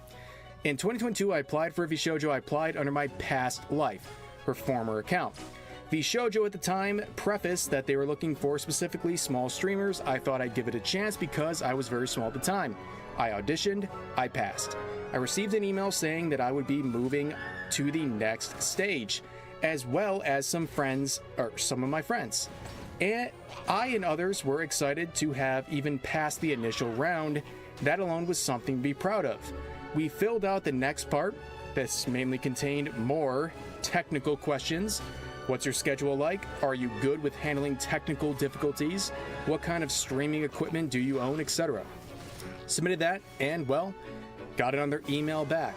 I made it to round 3. I was so happy. I know I wasn't fully accepted yet, but it was still a nice feeling. So I waited. I waited a few days for the next step. A few days turned into weeks. A few weeks turned into a few months. Nothing. I would frantically check my email almost every single day, waiting for something. Eventually I let it go. They moved on without a word. I was sad, sure, but more confused by the sudden disappearance. A year later, I started growing as a streamer. I met so many other VTubers and learned a lot by being around them. One day I was chatting with a bigger VTuber and eventually the topic of VShojo came up. They told me they auditioned the same time I did. She made it to the final round, but they rejected her and the finalists last minute to hire someone they already knew. And these VTubers were given hush money not to tell anyone about it. So this is something that VShojo has been accused of basically hiring their own favorites, people they already had pre-selected to join their organization. They hold tryouts, auditions, and it's basically a farce because they already know who they're going to hire. But in this case, it's accused that the people in the audition process were given hush money to say nothing about the process. But she continues on. The girls were devastated, just like the rest of us who got dropped without warning. So, yeah, thank you for wasting everyone's time, I guess. Oh, one more thing before I forget. You have no idea how many times your talents called me in tears, suffering due to your neglect and the way you constantly mistreated them. They weren't getting paid, they weren't getting responses from you for over 6 months, and other heart-shattering moments I can't share yet. Is this the treatment you give to those who contributed to your success? No one as sweet and hardworking as them should have been treated like that and stolen from. And with that being said, I dedicate this to you. And it is a song from Camilla. Very good. Would recommend. I'll put a link to this in the description. But yeah, what she's saying here about people not getting paid and all these things, it aligns entirely with the narrative that's been shared by many now former talents. They're all former talents because this agency is completely dissolved. Really crazy stuff to see. And of course, she'll also link the Tiltify campaign that was started by Iron Mouse for the Immune Deficiency Foundation, and it's up to $1.3 million. If there's anything good that came out of this very, very unfortunate situation, it's this right here.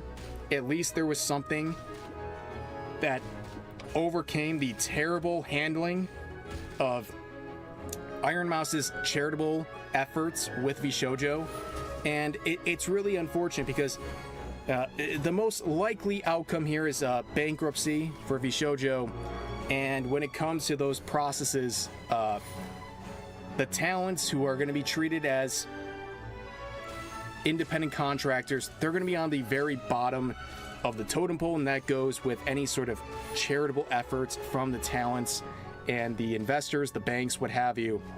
Their first priority, and because of everything going wrong with VShojo, those are going to be the lion's share, right? They're going to get the lion's share of everything going on with the available funds, and the talents in any sort of campaigns like the $500K that's owed to the Immune Deficiency Foundation that Iron Mouse was campaigning for. It's just so unlikely. I really hope they do get what they're owed, but unfortunately it's gonna be a really tough road. But yeah, that was another experience we had to share, because of course there's more, and it's not just the immediate hired talents, it's people who auditioned, artists who worked with the company, and even other VTubers who just simply collabed with VShojo, who are feeling the effects of the really mismanagement that's been going on for many years at this point.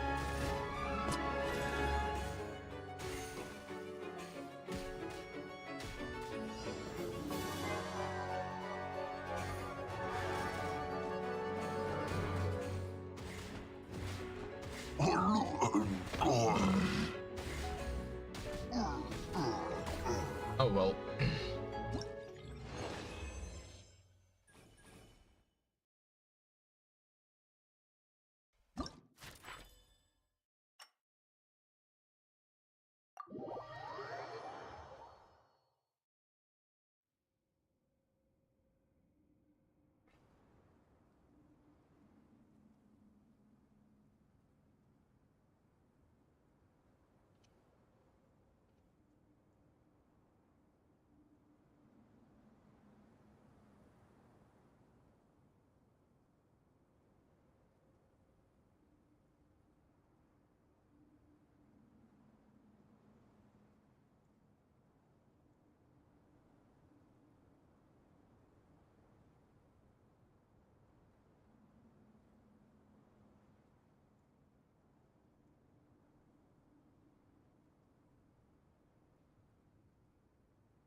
AI can now seem very human. It looks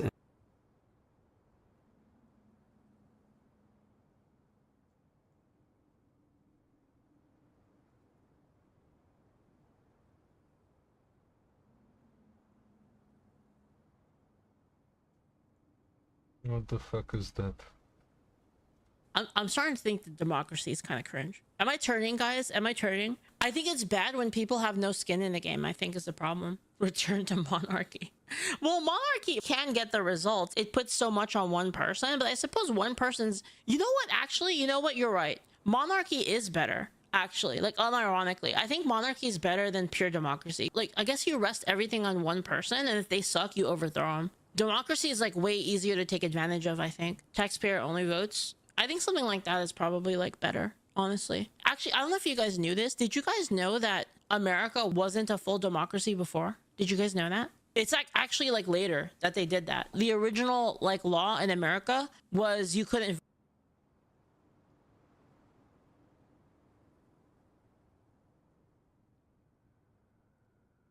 Apparently there is an Epstein list and Trump is going to give it to us. You should focus on Clinton.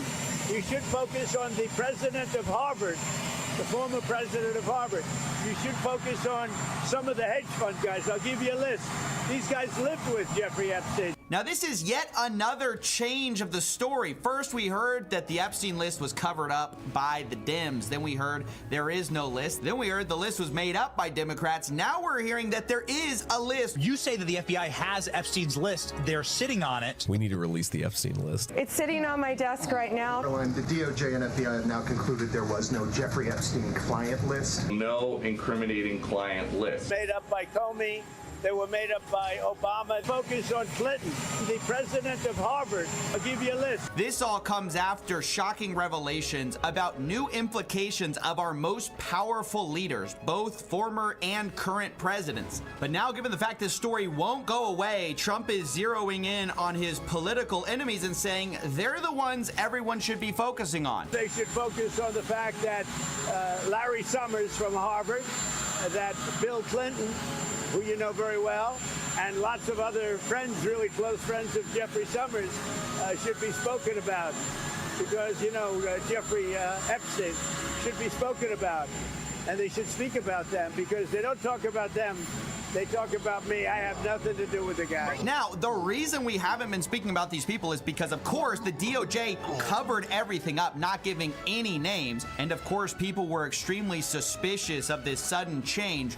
But we want to talk about everyone. Let's be clear. No matter who they are, left or right, we want them all to go down. If they were on the island, if they are in the files, we want it all to come out. That's been everyone's stance from the beginning. And it seems like Trump is finally buckling on the idea that he can just ignore the problem, that he can just pretend it doesn't exist. And now it looks like he's shifting to deflecting to some of the other people who are also seemingly implicated. Hedge fund guys, they're all over the place. You ought to be speaking about Bill Clinton, who went to the island 28 times.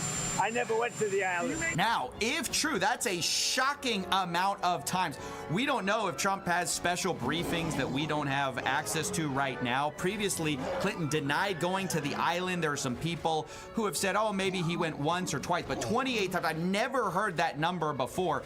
If true, I hope that comes out. I hope we get verification of that. Of course, it wasn't just on the island where these bad things happened. And the other surprising twist in this, where the narrative is sort of changing, is that Trump is softening his stance on this letter that he supposedly wrote. Initially, he said, it doesn't exist. I never could have written it. Now he's saying, oh, it could exist, but if it does, someone else wrote it. I don't know what they're talking about. Now, somebody could have written a letter and used my name, but that's happened a lot.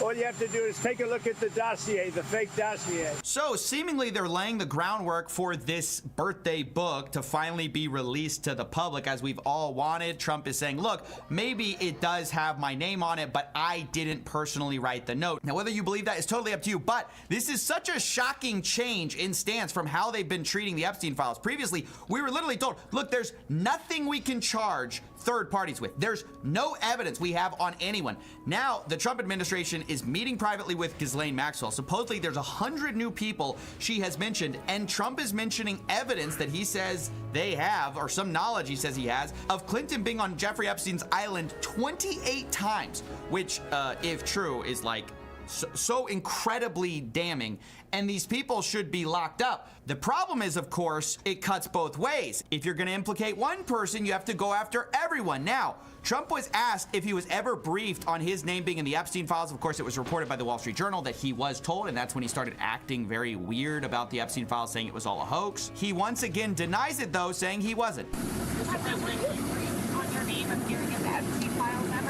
No, I was never briefed. No. Now, we have really good reporting on the fact that this seems like a blatant lie. The White House barely even denied it, and the DOJ didn't deny it, so this seems to be just a blatant cover-up, as Trump appears to be deflecting onto other people, which, again, we should focus on those people as well, but we can do both at the same time. We should be talking about all of these people. Now, in light of recent talks about Ghislaine Maxwell getting pardoned, stuff like that, Trump has now said it's not the time to talk about pardons yet, although once again, he doesn't rule it out. And then he says that if you're going to talk about Ghislaine Maxwell, if you're going to talk about Epstein, talk about Clinton, don't talk about Trump. A lot of people are asking me about pardons. Obviously, this is no time to be talking about pardons. But a lot of people have asked about pardon. This is just not a time to be talking about pardons. Todd will come back with whatever he's got. You're making a very big thing over something that's not a big thing. You should be talking about, if you're going to talk about that, talk about Clinton, talk about the former president of Harvard, talk about all of his friends, talk about the hedge fund guys that were with him all the time. Don't talk about Trump. Well, how about we talk about all of you guys? Because while Trump tries to separate himself and say, oh, you can't talk about me, you got to talk about all these other guys. It just seems like we should be talking about everyone who appears in the Epstein files. And now, as the White House softens its approach on the complete denial and shutting up of the Epstein files, now the goal is just to distance the president from any liability, which is why Ghislaine Maxwell's private meeting with him is so concerning. Today, the president was also asked about whether he was part of the decision for the House Republicans not to release the Epstein files. He says this is just conspiracy theories. Did you ask House Republican leaders to not vote on the resolution about I was never involved in that.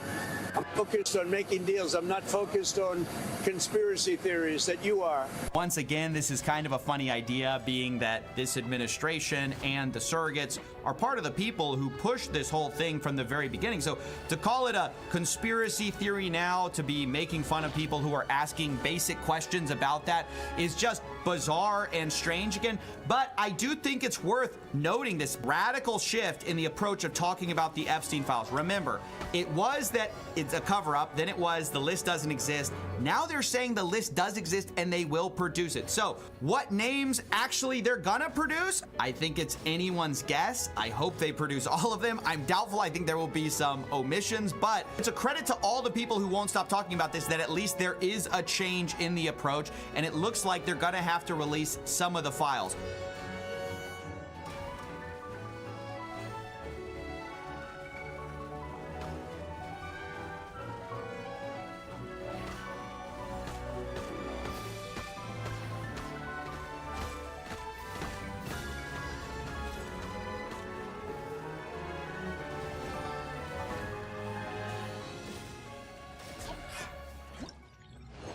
Bye-bye.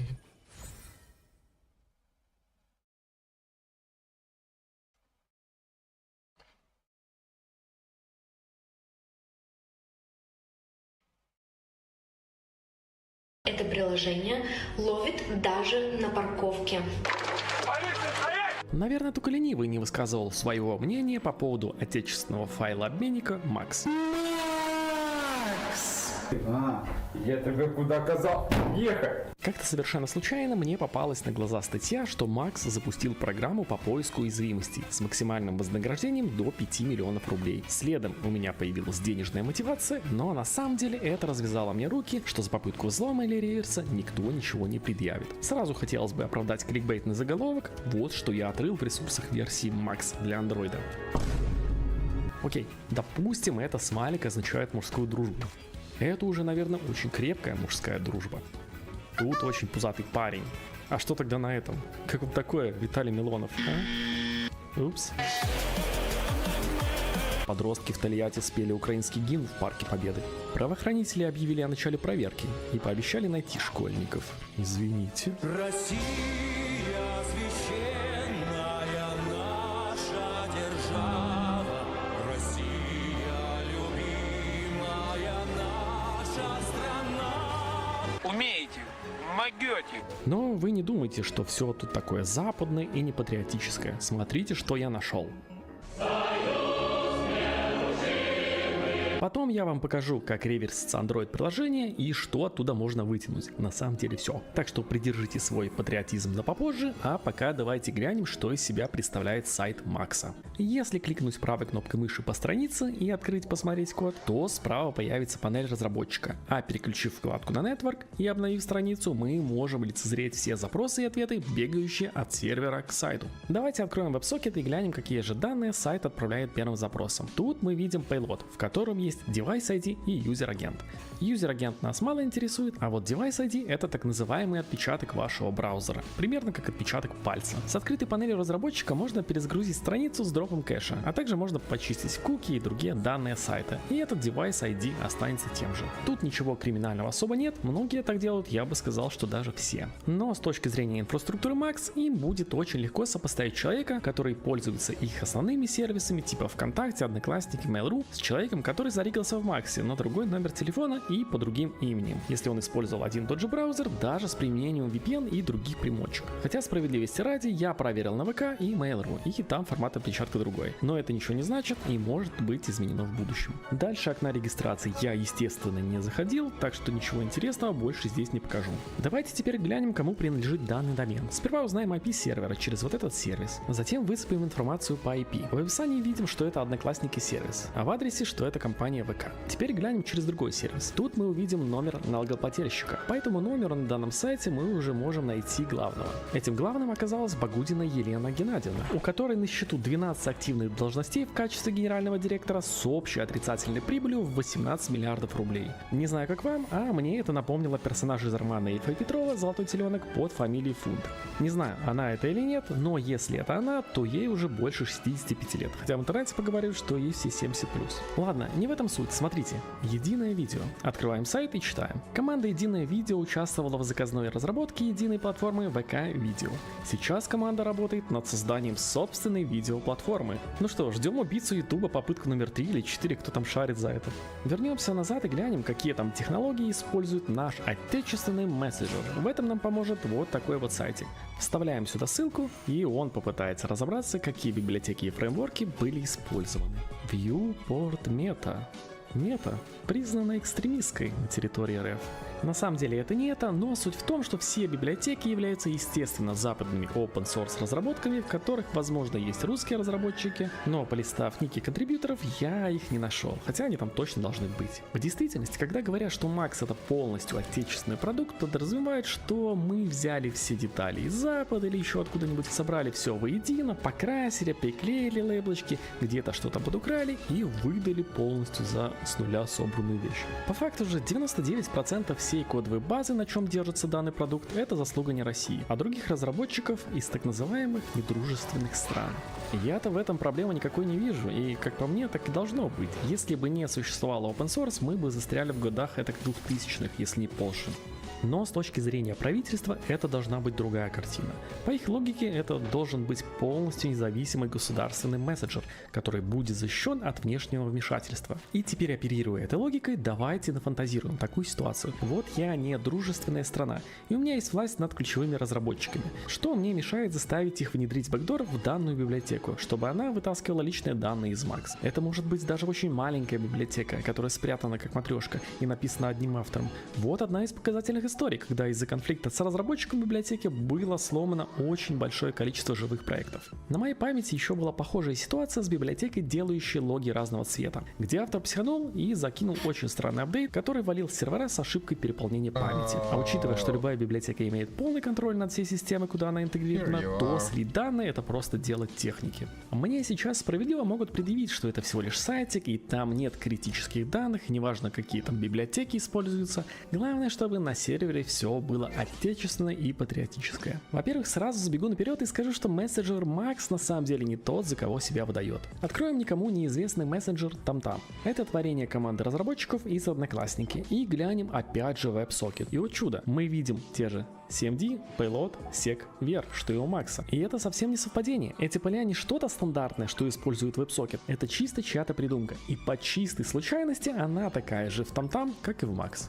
Второй момент, который косвенно покажет, что это древнее творение, находится в Request Headers, где в качестве сервера мы видим Apache. Не то чтобы это что-то плохое и очень старое, есть те, кто до сих пор его юзает, но этот веб-сервер морально устарел уже лет 5 как. Да и если уж пойти дальше, то сейчас есть Nginx, который хоть разработан был в России. Ну а если у вас остались еще сомнения, то давайте глянем на документацию по работе с ботами. За исключением мелких моментов, это одно и то же. Знаете, есть такая поговорка, что если бордель не приносит денег, изменения стоит начинать уж точно не с приклейки обоев. То, что лично я здесь вижу, это просто ребрендинг существующего и не взлетевшего сервиса, который каким-то хитрым способом пропихнули на правительственный уровень, и теперь он будет предустановлен на все, что получится. Знаете, чем отличается здоровая конкуренция от обязаловки? Тем, что при конкуренции выживает лучший, а при обязаловке мы хаваем то, что нам подсовывают. Теперь давайте я вам быстренько покажу, как реверсить приложение для Android. Сперва нам понадобится APK-файл. Его можно вытянуть из самого телефона, если приложение установлено, или скачать на каком-нибудь сайте типа этого. На самом деле APK представляет из себя zip-архив, то есть нам можно просто поменять расширение APK на zip, и мы уже увидим содержимое приложения. Вот, кстати, тут лежат картинки, которые я показывал в начале ролика. Но на самом деле переименование нам не сильно подходит, так как часть файлов будет в нечитабельном виде. Поэтому лучше воспользоваться APK Tool, который распакует и раскодирует все файлы, чтобы не пришлось это делать руками. Первое, на что стоит обратить внимание, это Android Manifest файл. Здесь находится список всех разрешений, которые понадобятся у приложения для корректной работы. Часть из них требует подтверждения пользователей, а часть является...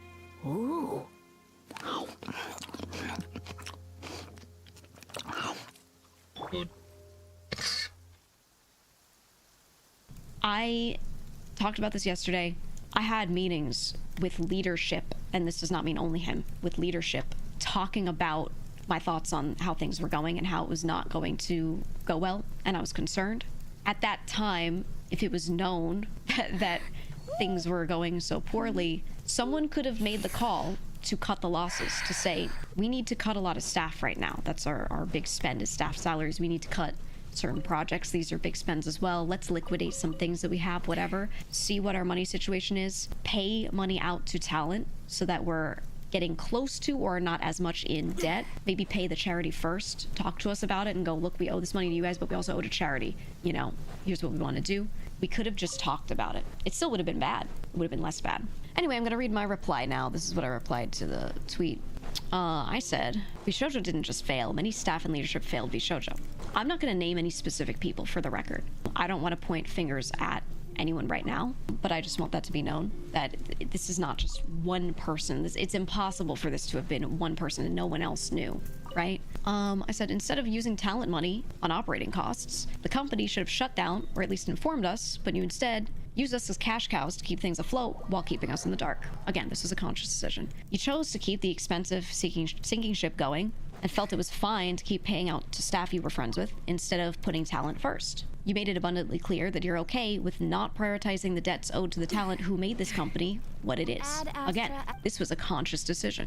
While saying you will take full responsibility is the correct thing to do, I also think there are many others in the company without the same positive intent as conveyed in this message. In every leadership or staff call I had, you sat back and didn't say much while you had other staff members that were clearly the ones doing the actual work be the ones to speak. Again, I sat in meetings with people, or some of them weren't just me, were other members as well, hearing other people talk about a lot of these things. Maybe not to the extent that we know now, obviously. A lot of this is newer information, some of the recent stuff, but knowing that there were issues, bringing up concerns, there were other people answering our questions. There were other people who were sitting there talking to us about our concerns, so they knew what our concerns were. We did not only talk to him. There was one meeting where we did just talk straight to him, and I spoke to my manager and some other people in the company very clearly about all the things that were told to him in that meeting. So more information from my end was shared. And then I said, we know which leadership worked on our contracts. He did not sit there and write them, for the record.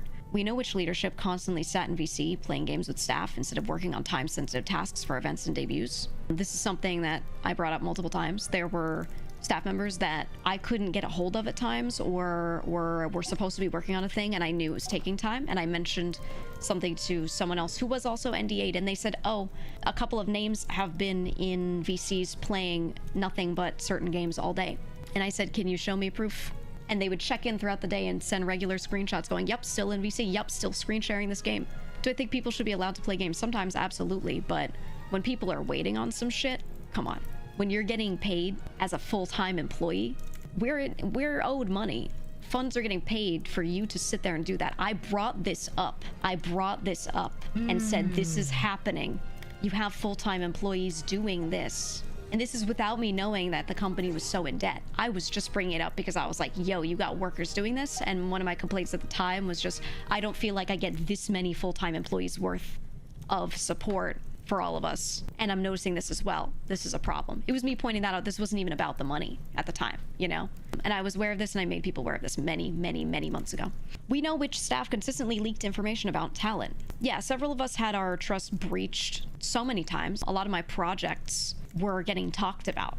at events, because I would have a friend message me and go, oh my god, I was at this event and I heard about this thing. That's so cool. And I would go, what do you mean you heard about that thing? This is only something that I discussed in my Discord and with my own staff. And they'd be like, yeah, I saw a picture of like this merch item you got coming up. And I'm like, what the fuck are you talking about? And then they would tell me certain staff members' names, or sometimes they would just say a staff member showed me this thing, told me about that thing, which is terrible. There were times that some people did things physically and didn't want it to be known, that they were like going to this one dinner or something like that. That was talked about to random people that shouldn't have known. Stuff like that. Just completely breaching privacy to a horrific degree. Again, we're VTubers, right? We don't talk about this stuff. We trust our company to protect this stuff. There was one person who I know doesn't show themselves anywhere, but went to a dinner, and I heard a staff member say to a bunch of people who are not in D8, who are not part of this, who shouldn't have known, oh yeah, I saw so-and-so here. Why? I brought this up. Again, I want this to be known. I brought these things up when they happened.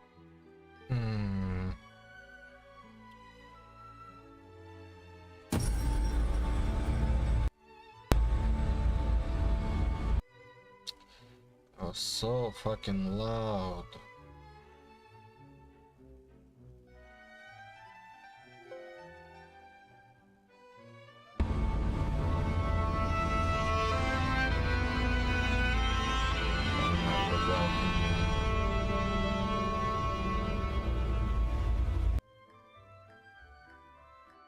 No, I'm not interested.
Yeah.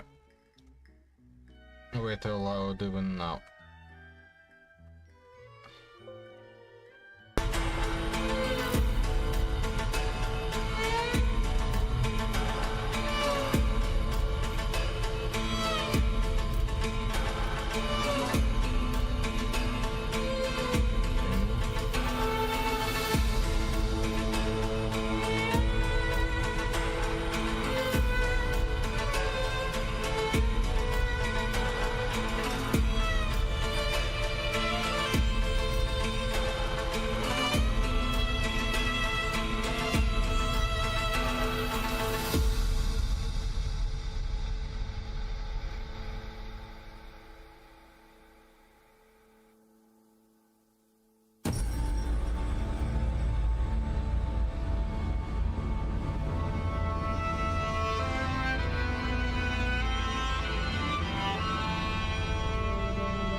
No. Happened typically. I don't know who even heard about it. I don't know how far up the chain this was known. I'm pretty sure they knew though. I brought this up and I remember when I first joined, one person who was leaking a lot of proprietary information was taken care of, and I was glad about that, but others were not. And I wasn't even, the thing is, some of these people I liked, like on a personal level, I liked. I didn't even want them to like have anything crazy done. I was just like, can you talk to them and make sure this doesn't happen? And nothing changed. I just kept hearing this stuff all the time. And then, okay, last line of my reply, I said, as the CEO, you are the final check, yes, but this means that all checks before you failed to. That's it, right? And again, I wouldn't say that all staff are bad or anything like that. There are plenty of people who could not have done anything about some of this stuff, who wouldn't have known about some of this stuff, right? But there's more than one person complicit. I just didn't like that this statement made it look like it was one, right? And the thing is, there will be some situations where I won't be able to point fingers because I at this time do not know exactly who did what thing, exactly who said what thing, but I do know what happened and a lot of results of this. And I mean, at the end of the day, I feel like there were times where I learned more about VShojo from un-NDA'd acquaintances of mine than I did from staff themselves, because they would just like blab to everyone at times, straight up. That's another problem. You know how many people told me things and I was like, hey, you shouldn't tell me that, you're under NDA, and they would go, actually, I'm not. Do you know how many people I learned were working with us on different projects, on different things, and didn't have NDAs? People would be getting handed art of my new model that no one had seen to make an item or something, right, relating to it, and they wouldn't be under NDA. And I didn't know that. I didn't know that. And I found out at some point, and I said, hey, this is sloppy as fuck. You need to hand NDAs to these people. So is it secretive if it was all sources of income that were being withheld, or more the merchant sponsors part of it? I don't know everyone's situation. For me, the only money they had was merch money coming in would go to them first and then get paid out to me because it was part of their system. And any sponsors that they got for me would get paid out to them. It would get, you know, that invoice would get paid, and then they would give me my cut or hold it for me, and I'd have them pay an expense out of it or something like that. That was the intent. But in my entire time there, they only got me like 4 sponsorships. It was what, G Fuel, the Nikkei event. I did a Nickelodeon All-Stars Brawl thing. They brought you on to be a full-time talent, but ended up making you be their management consultant. Might as well form Giga, and Gay League Incorporated. I say I spent a lot of time, but that's from my perspective. At the same time, there was a lot of time I just said, fuck it, I'm just gonna let them try to handle it. So, you know. Oh, and the 4th thing was actually Monster Hunter, but they didn't do any real work on it. They facilitated the initial discussion. So technically, like, they, quote unquote, got that for me, quote unquote. I already had my own Capcom contacts, but they went through VShojo regardless. And then all of the work related to the Monster Hunter debut, getting the model, whatever, was all done by me and my own team. So those 4 were the only things that they may have received money for relating to me. But yeah, I do a lot of sponsorships, and almost all of them are facilitated by me, myself, and my own team. So, yeah. So they wouldn't like take in the money for that stuff. The merch stuff was also, if they did it through their system, they would receive the merch money and then pay me out. That would be the system there. But if I did merch with a third-party company or something, then there's a good chance that they would pay me out, and then I would pay them their cut. Vice versa, which wasn't a problem. We were always allowed to work with whoever we wanted, third-party companies, and then all that mattered was like making sure the legal stuff was handled. So if they are owed a cut, I make sure I calculate and give that cut to them, or vice versa. If they do it, they have to give that cut to me that I'm owed. But it didn't really matter to them who I worked with, whether or not it was like on their shop or anything like that. Even with your own sponsorships. As someone who has had to deal with awful leaders in business, hearing your analysis and description has been validating and a breath of air. Thank you. We're all sending love and support. I mean, like I said, a lot of this stuff is not insanely surprising to me. I think it's more surprising to others that have just been content creators the whole time. For me, this was a lot of stuff that I've in some ways seen before, obviously to a terrible degree. Like the charity thing, I've not seen that happen in front of me to this degree. I've only seen that in like little scraps, you know, so that's crazy to me. But yeah, a lot of the startup issues and stuff, like I've seen in tech and all of that for a long time. So again, that's why I went into it with a contract, like I said, that I felt comfortable signing, because I saw a lot of red flags before joining, and I was like, if I can get this to this point, then I will still be okay with joining, because there are still good reasons for me to be there, and it's mostly the people, it's my friends. For me, it was more so the desire to be in a group. I like doing group stuff, I'm social, and being in a group that already had a lot of my friends in it made sense. I do have a lot of friends that are not in that group or weren't in that group as well. And, you know, I just like doing group-related shit. That's what my goal was. I wanted to do that. It didn't matter if it was part of a certain corpo or not or anything. It was just like, well, those are a lot of my close friends and they want me with them.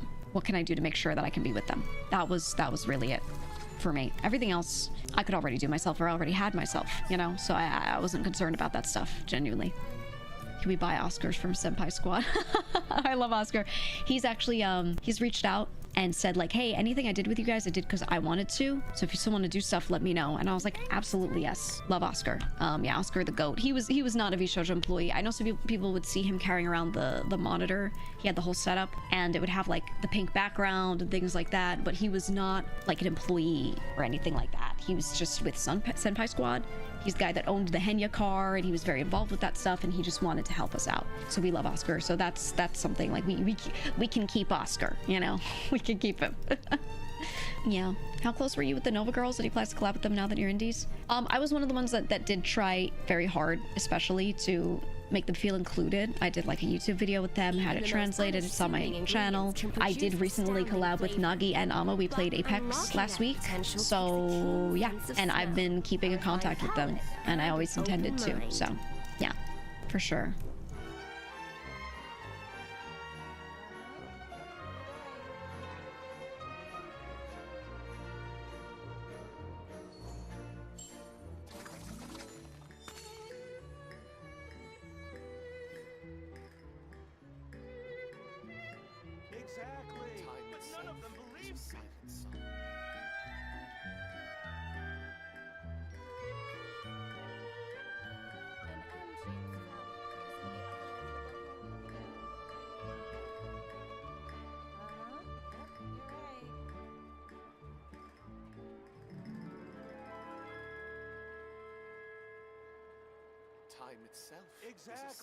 An important part of cooking is making sure the ingredients absorb the flavors in the dish. To that end, a chef must be able to wield a knife with the same level of precision as a surgeon.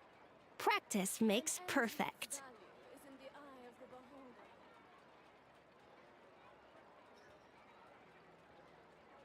As a YouTuber, one of my biggest inspirations are all the weird nooks and crannies that exist on this website. I love looking into stuff like creepy videos with no views, deep YouTube, the weird stuff on YouTube Kids. I feel like finding the dark sides of a platform that you interact with every day is always an interesting concept. So when I decided to cover YouTube Shorts, I expected it would go much like my other videos exploring the other facets of YouTube. I was expecting to find some creepy, unexplained videos, some strange accounts that might end up being ARGs or art projects, and maybe the odd mystery. But what I found instead completely subverted my expectations. It was honestly a little shocking. It's a great way to find new inspiration. I had heard that AI was becoming an increasingly big problem on YouTube. In fact, YouTube even recently implemented some changes to their monetization guidelines to address the problem of AI content on this platform. But speaking as somebody who basically exclusively watches long-form videos, I was expecting this change to be because of trends like QCat AI or all the AI creepypasta narration channels. Little did I know, the problem of AI slop on YouTube is very much centered around YouTube Shorts. When I first loaded it up and started scrolling, I was expecting to see the same sort of content that I saw on TikTok back when I did a video about that platform. But what I saw instead was an endless barrage of AI-generated junk. Don't get me wrong, the visuals and the videos themselves very often weren't AI-generated, but the narrations and the scripts very obviously were. And I don't mean like an odd AI-generated video within a sea of legit content. No, I mean the majority of videos I came across on YouTube Shorts were AI slop. Almost every clip I scrolled on followed the exact same weird format, with the same uncanny awkward voiceovers and overly stimulating brain rot editing. These videos often get surprisingly esoteric and surreal, not just in their strange visuals and storylines, but also the weird trends they all seem to follow, which I guess kind of fits in with the theme of my channel. But the main point I want to focus on today is the downfall of this section of YouTube, or as I like to call it, the AI apocalypse of YouTube Shorts. But why is this happening? Why are so many accounts making these strange videos, and why does this only seem to be happening on YouTube and not on TikTok or Instagram? To answer those questions, and we are going to answer them, we've got to start at the beginning. When YouTube Shorts first launched in 2020, it wasn't exactly a passion project from anybody at Google, but rather a feature that the company was pretty much forced to implement. TikTok had been exploding in popularity, and it was clear short-form vertical content that you could just mindlessly scroll through on your phone just may be the future of online video. Every other major player in the social media space would also implement some sort of short-form content section on their platform. Even Reddit now lets you scroll through videos in the same manner as TikTok. With YouTube being the video platform on the internet, it was no surprise that they too would eventually become part of this new online video paradigm. For the first few years of its existence, the content on YouTube Shorts didn't really differ very much from the other short-form video platforms it was competing with. The only real difference was that YouTubers would often make shorts specifically to advertise their long-form content, which was a trend that was obviously much more pronounced on YouTube than any other platform. Another interesting unique quality on YouTube Shorts was that all vertical videos uploaded to YouTube at any point in time that were less than 3 minutes long were automatically converted into Shorts in November 2024, meaning you can scroll past Shorts on YouTube that date all the way back to 2011, making the back catalog on this platform much older than its competitors. In the last year or so though, a new trend began picking up steam on YouTube Shorts. Not one that was necessarily unique to the platform, but one that definitely appears to be much more prominent on Shorts in particular compared to every other short-form video app. AI-generated slop. Now when I say that, I don't necessarily mean completely AI-generated videos or slideshows of AI-generated images. Those definitely are there as well, but I'm talking about something that's a little more subtle and hard to notice. Like I said earlier, I never really got into watching short-form content personally, so when I decided to research a video about horror on YouTube Shorts, my plan was to go in with a fresh account and start scrolling until I find some interesting stuff. This sort of blind research usually takes a while to do, and I was ready to dedicate a significant amount of time to it, but I almost immediately began to notice a trend. It seemed like every video I scrolled past showed some clip that can only be described as a sort of internet highlight, like this sort of thing you would see while scrolling through Instagram or Twitter. Just random, vaguely interesting clips with some sort of mass appeal to them. All of these videos will be accompanied by awkward but well-recorded dialogue explaining what was happening, with extremely stimulating editing, complete with subtitles, sound effects, and clip transitions flying by seemingly every few seconds. While a little stilted, the narration would always explain what was going on in the clip in a way that was obviously trying to keep the user watching, usually alluding to something intriguing that was about to happen in the clip. And then, the videos would often just kind of stop. Sometimes something interesting would happen, and then the video would end immediately after without having any sort of resolution. It's a little hard to describe, so I'm just going to show you an example. This dad made the biggest mistake ever because when he challenged his track athlete son to a race and was confident that he still had it, he didn't realize dad's strength doesn't apply to running. Just wait till you see what happens. So that video is 14 seconds long. 12 seconds is spent setting up the situation for the viewer, acting as a sort of introduction and not really anything more. A grand 2 seconds at the very end is spent rewarding the viewer with the payoff, and the clip just kind of ends during it. Many of the details described in the intro, like how it was a race between a father and son and how that son was a track athlete, are essentially unnecessary details that are irrelevant to what actually happens in the video. And on top of that, the overall narration doesn't even seem to be describing what's really happening in the clip. The narrator says that it's a race between a dad and his son, but only his dad runs with the sons cheering him on. It's clearly not a race. And in an older upload of the same clip that I found on a different channel, minus the bad narration and brain rot editing, we can see that this is described as a dad failing when trying to do a long jump, which is a much more sensible description for this video that's completely different than the brain rot remix of it. It made me wonder, why would somebody take this video and just make a worse version of it, with an added dose of dishonesty on top of that? I mean, can you believe that somebody would just lie on the internet like that? The account that posted that video is called Snap, and they have many other uploads, all of which are just videos farmed from other parts of the internet with bad editing and lazy narration. That dialogue, by the way, while it may sound real, is actually generated with AI, specifically with a service called 11 Labs, but we'll get more into how these videos are made in a little bit. Every clip here is basically the same. There's always an overly elaborate setup, often with irrelevant details, and the payoff to that setup is always unsatisfying. While in the first video we talked about, something did happen at the end of it, sometimes nothing happens and the video is just completely pointless. I'm not kidding. Like, look at this video for example. This girl was just a few inches away from winning the championship, but then stumbles over the cones and is quickly losing her lead. But what she did next was absolutely crazy. The video is obviously trying to show you how this track athlete tripped but was able to recover and somersault over the finish line, but they show that happening 3 times while alluding to something more that's supposedly gonna happen, but nothing does, and they just show the same clip for a 4th time and then the video ends abruptly.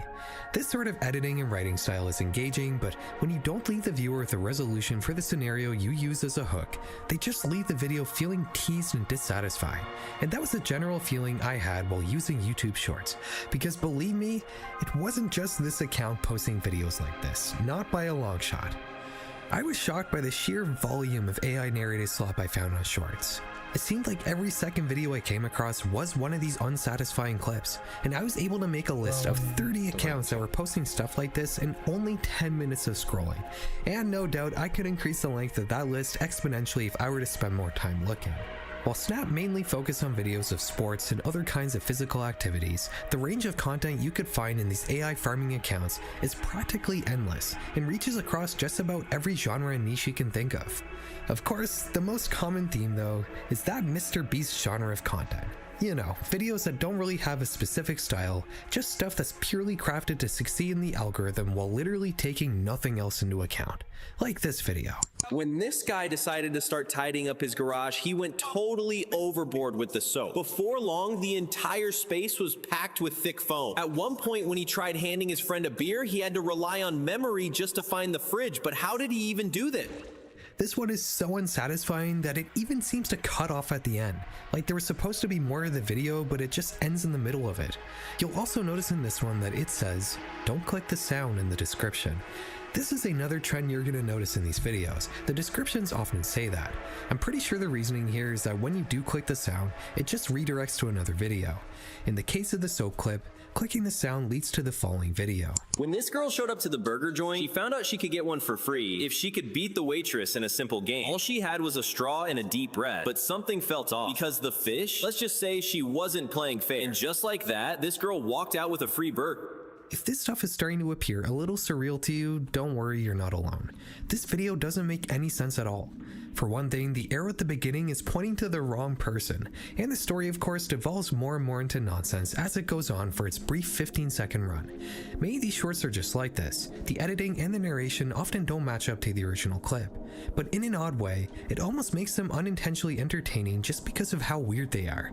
Take this video for example. Based on the thumbnail and the description, you would assume that it's just a towel getting squeezed out in an oddly satisfying manner and nothing more, right? I mean, what context is even needed for a video like this? Let's find out. Whenever this wife has dried herself off after showering, her towel always needed ages to get dry again, so that her husband one day built an own drying machine for her at home, which turned out to be so satisfying that the wife thought she should start her own company and sell it to the masses, while letting the husband do all the work for her. But unexpectedly, when she started, she got away with less than 2 sales and 0 likes. Believe it or not, these videos get even more surreal and weird than this. After scrolling past quite a few AI narrated shorts, I finally stumbled across some horror content, discovering a channel called Mr. Gen Mind, where I was greeted with a whole new level of brain little puppy is content that exists in this video. For 4 seconds, we're shown a clip of a doll hanging from a tree.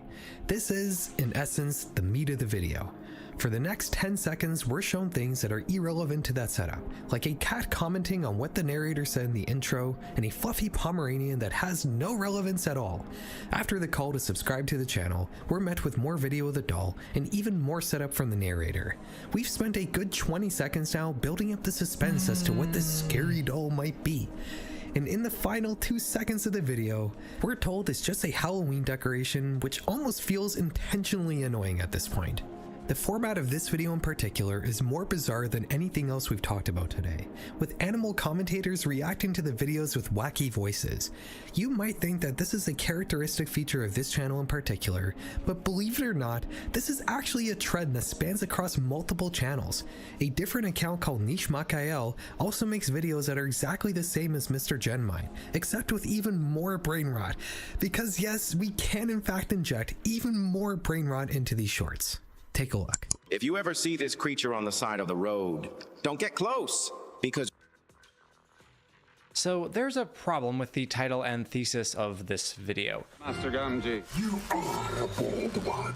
Audiences hate bad writing, not strong women is a bold and confident claim that clearly resonated and continues to resonate with a lot of people, but I'm not sure it's that simple. After all, audiences at large are not critics. After watching any given show or movie, most people do not spend the next hour thinking about how well layered the dialogue was, or how the arc of a given character was laid out to perfection. Instead, they simply turn off the TV and go to bed. The majority of the viewing public simply isn't all that concerned with the technical execution of a given story's writing.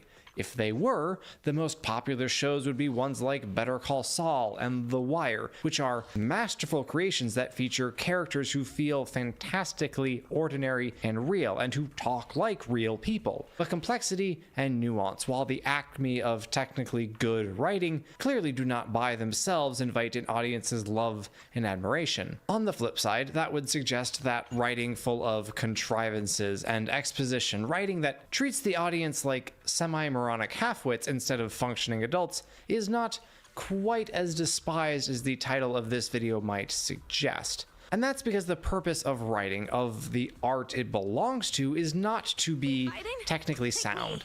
Instead, its goal, the goal of all art, is to evoke emotion and provoke thought. Having complexity, depth, and nuance can aid in that purpose, as can ensuring character motivations evolve in a sensible manner, developing character chemistry, and ensuring each scene has narrative weight. That's not to mention the unnecessary exposition, stilted and unnatural dialogue, and general fluff.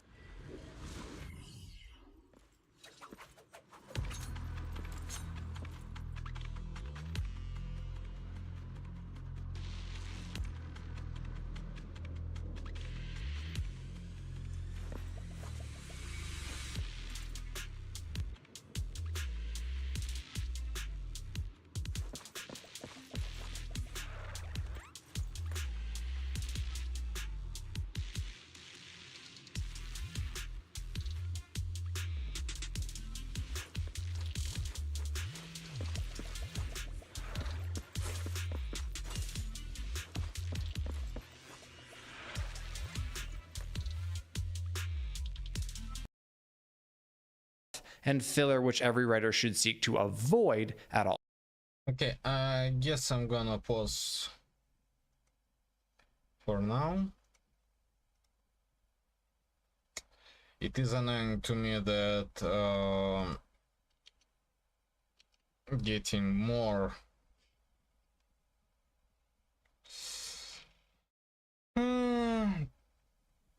of those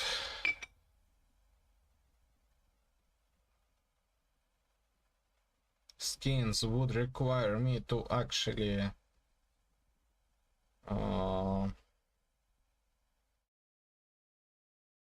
yeah, pay more money. Annoying. Like, I can get this one skin easily with one more subscription. However, the next skin would require me to pay up. So the question is,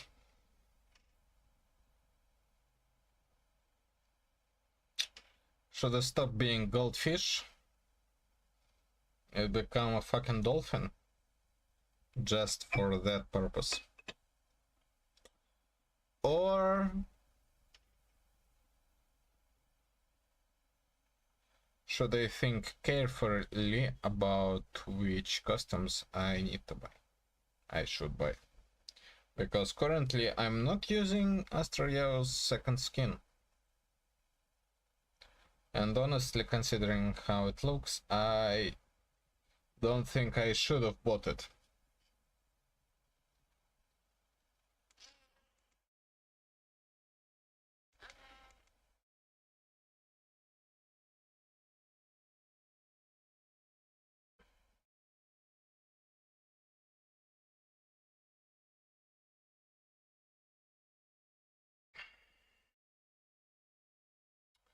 Yeah, so that's going to be it for this stream. Maybe in a couple hours I will start it again. Well, I probably will, because I still need to complete the Genshin Impact quest.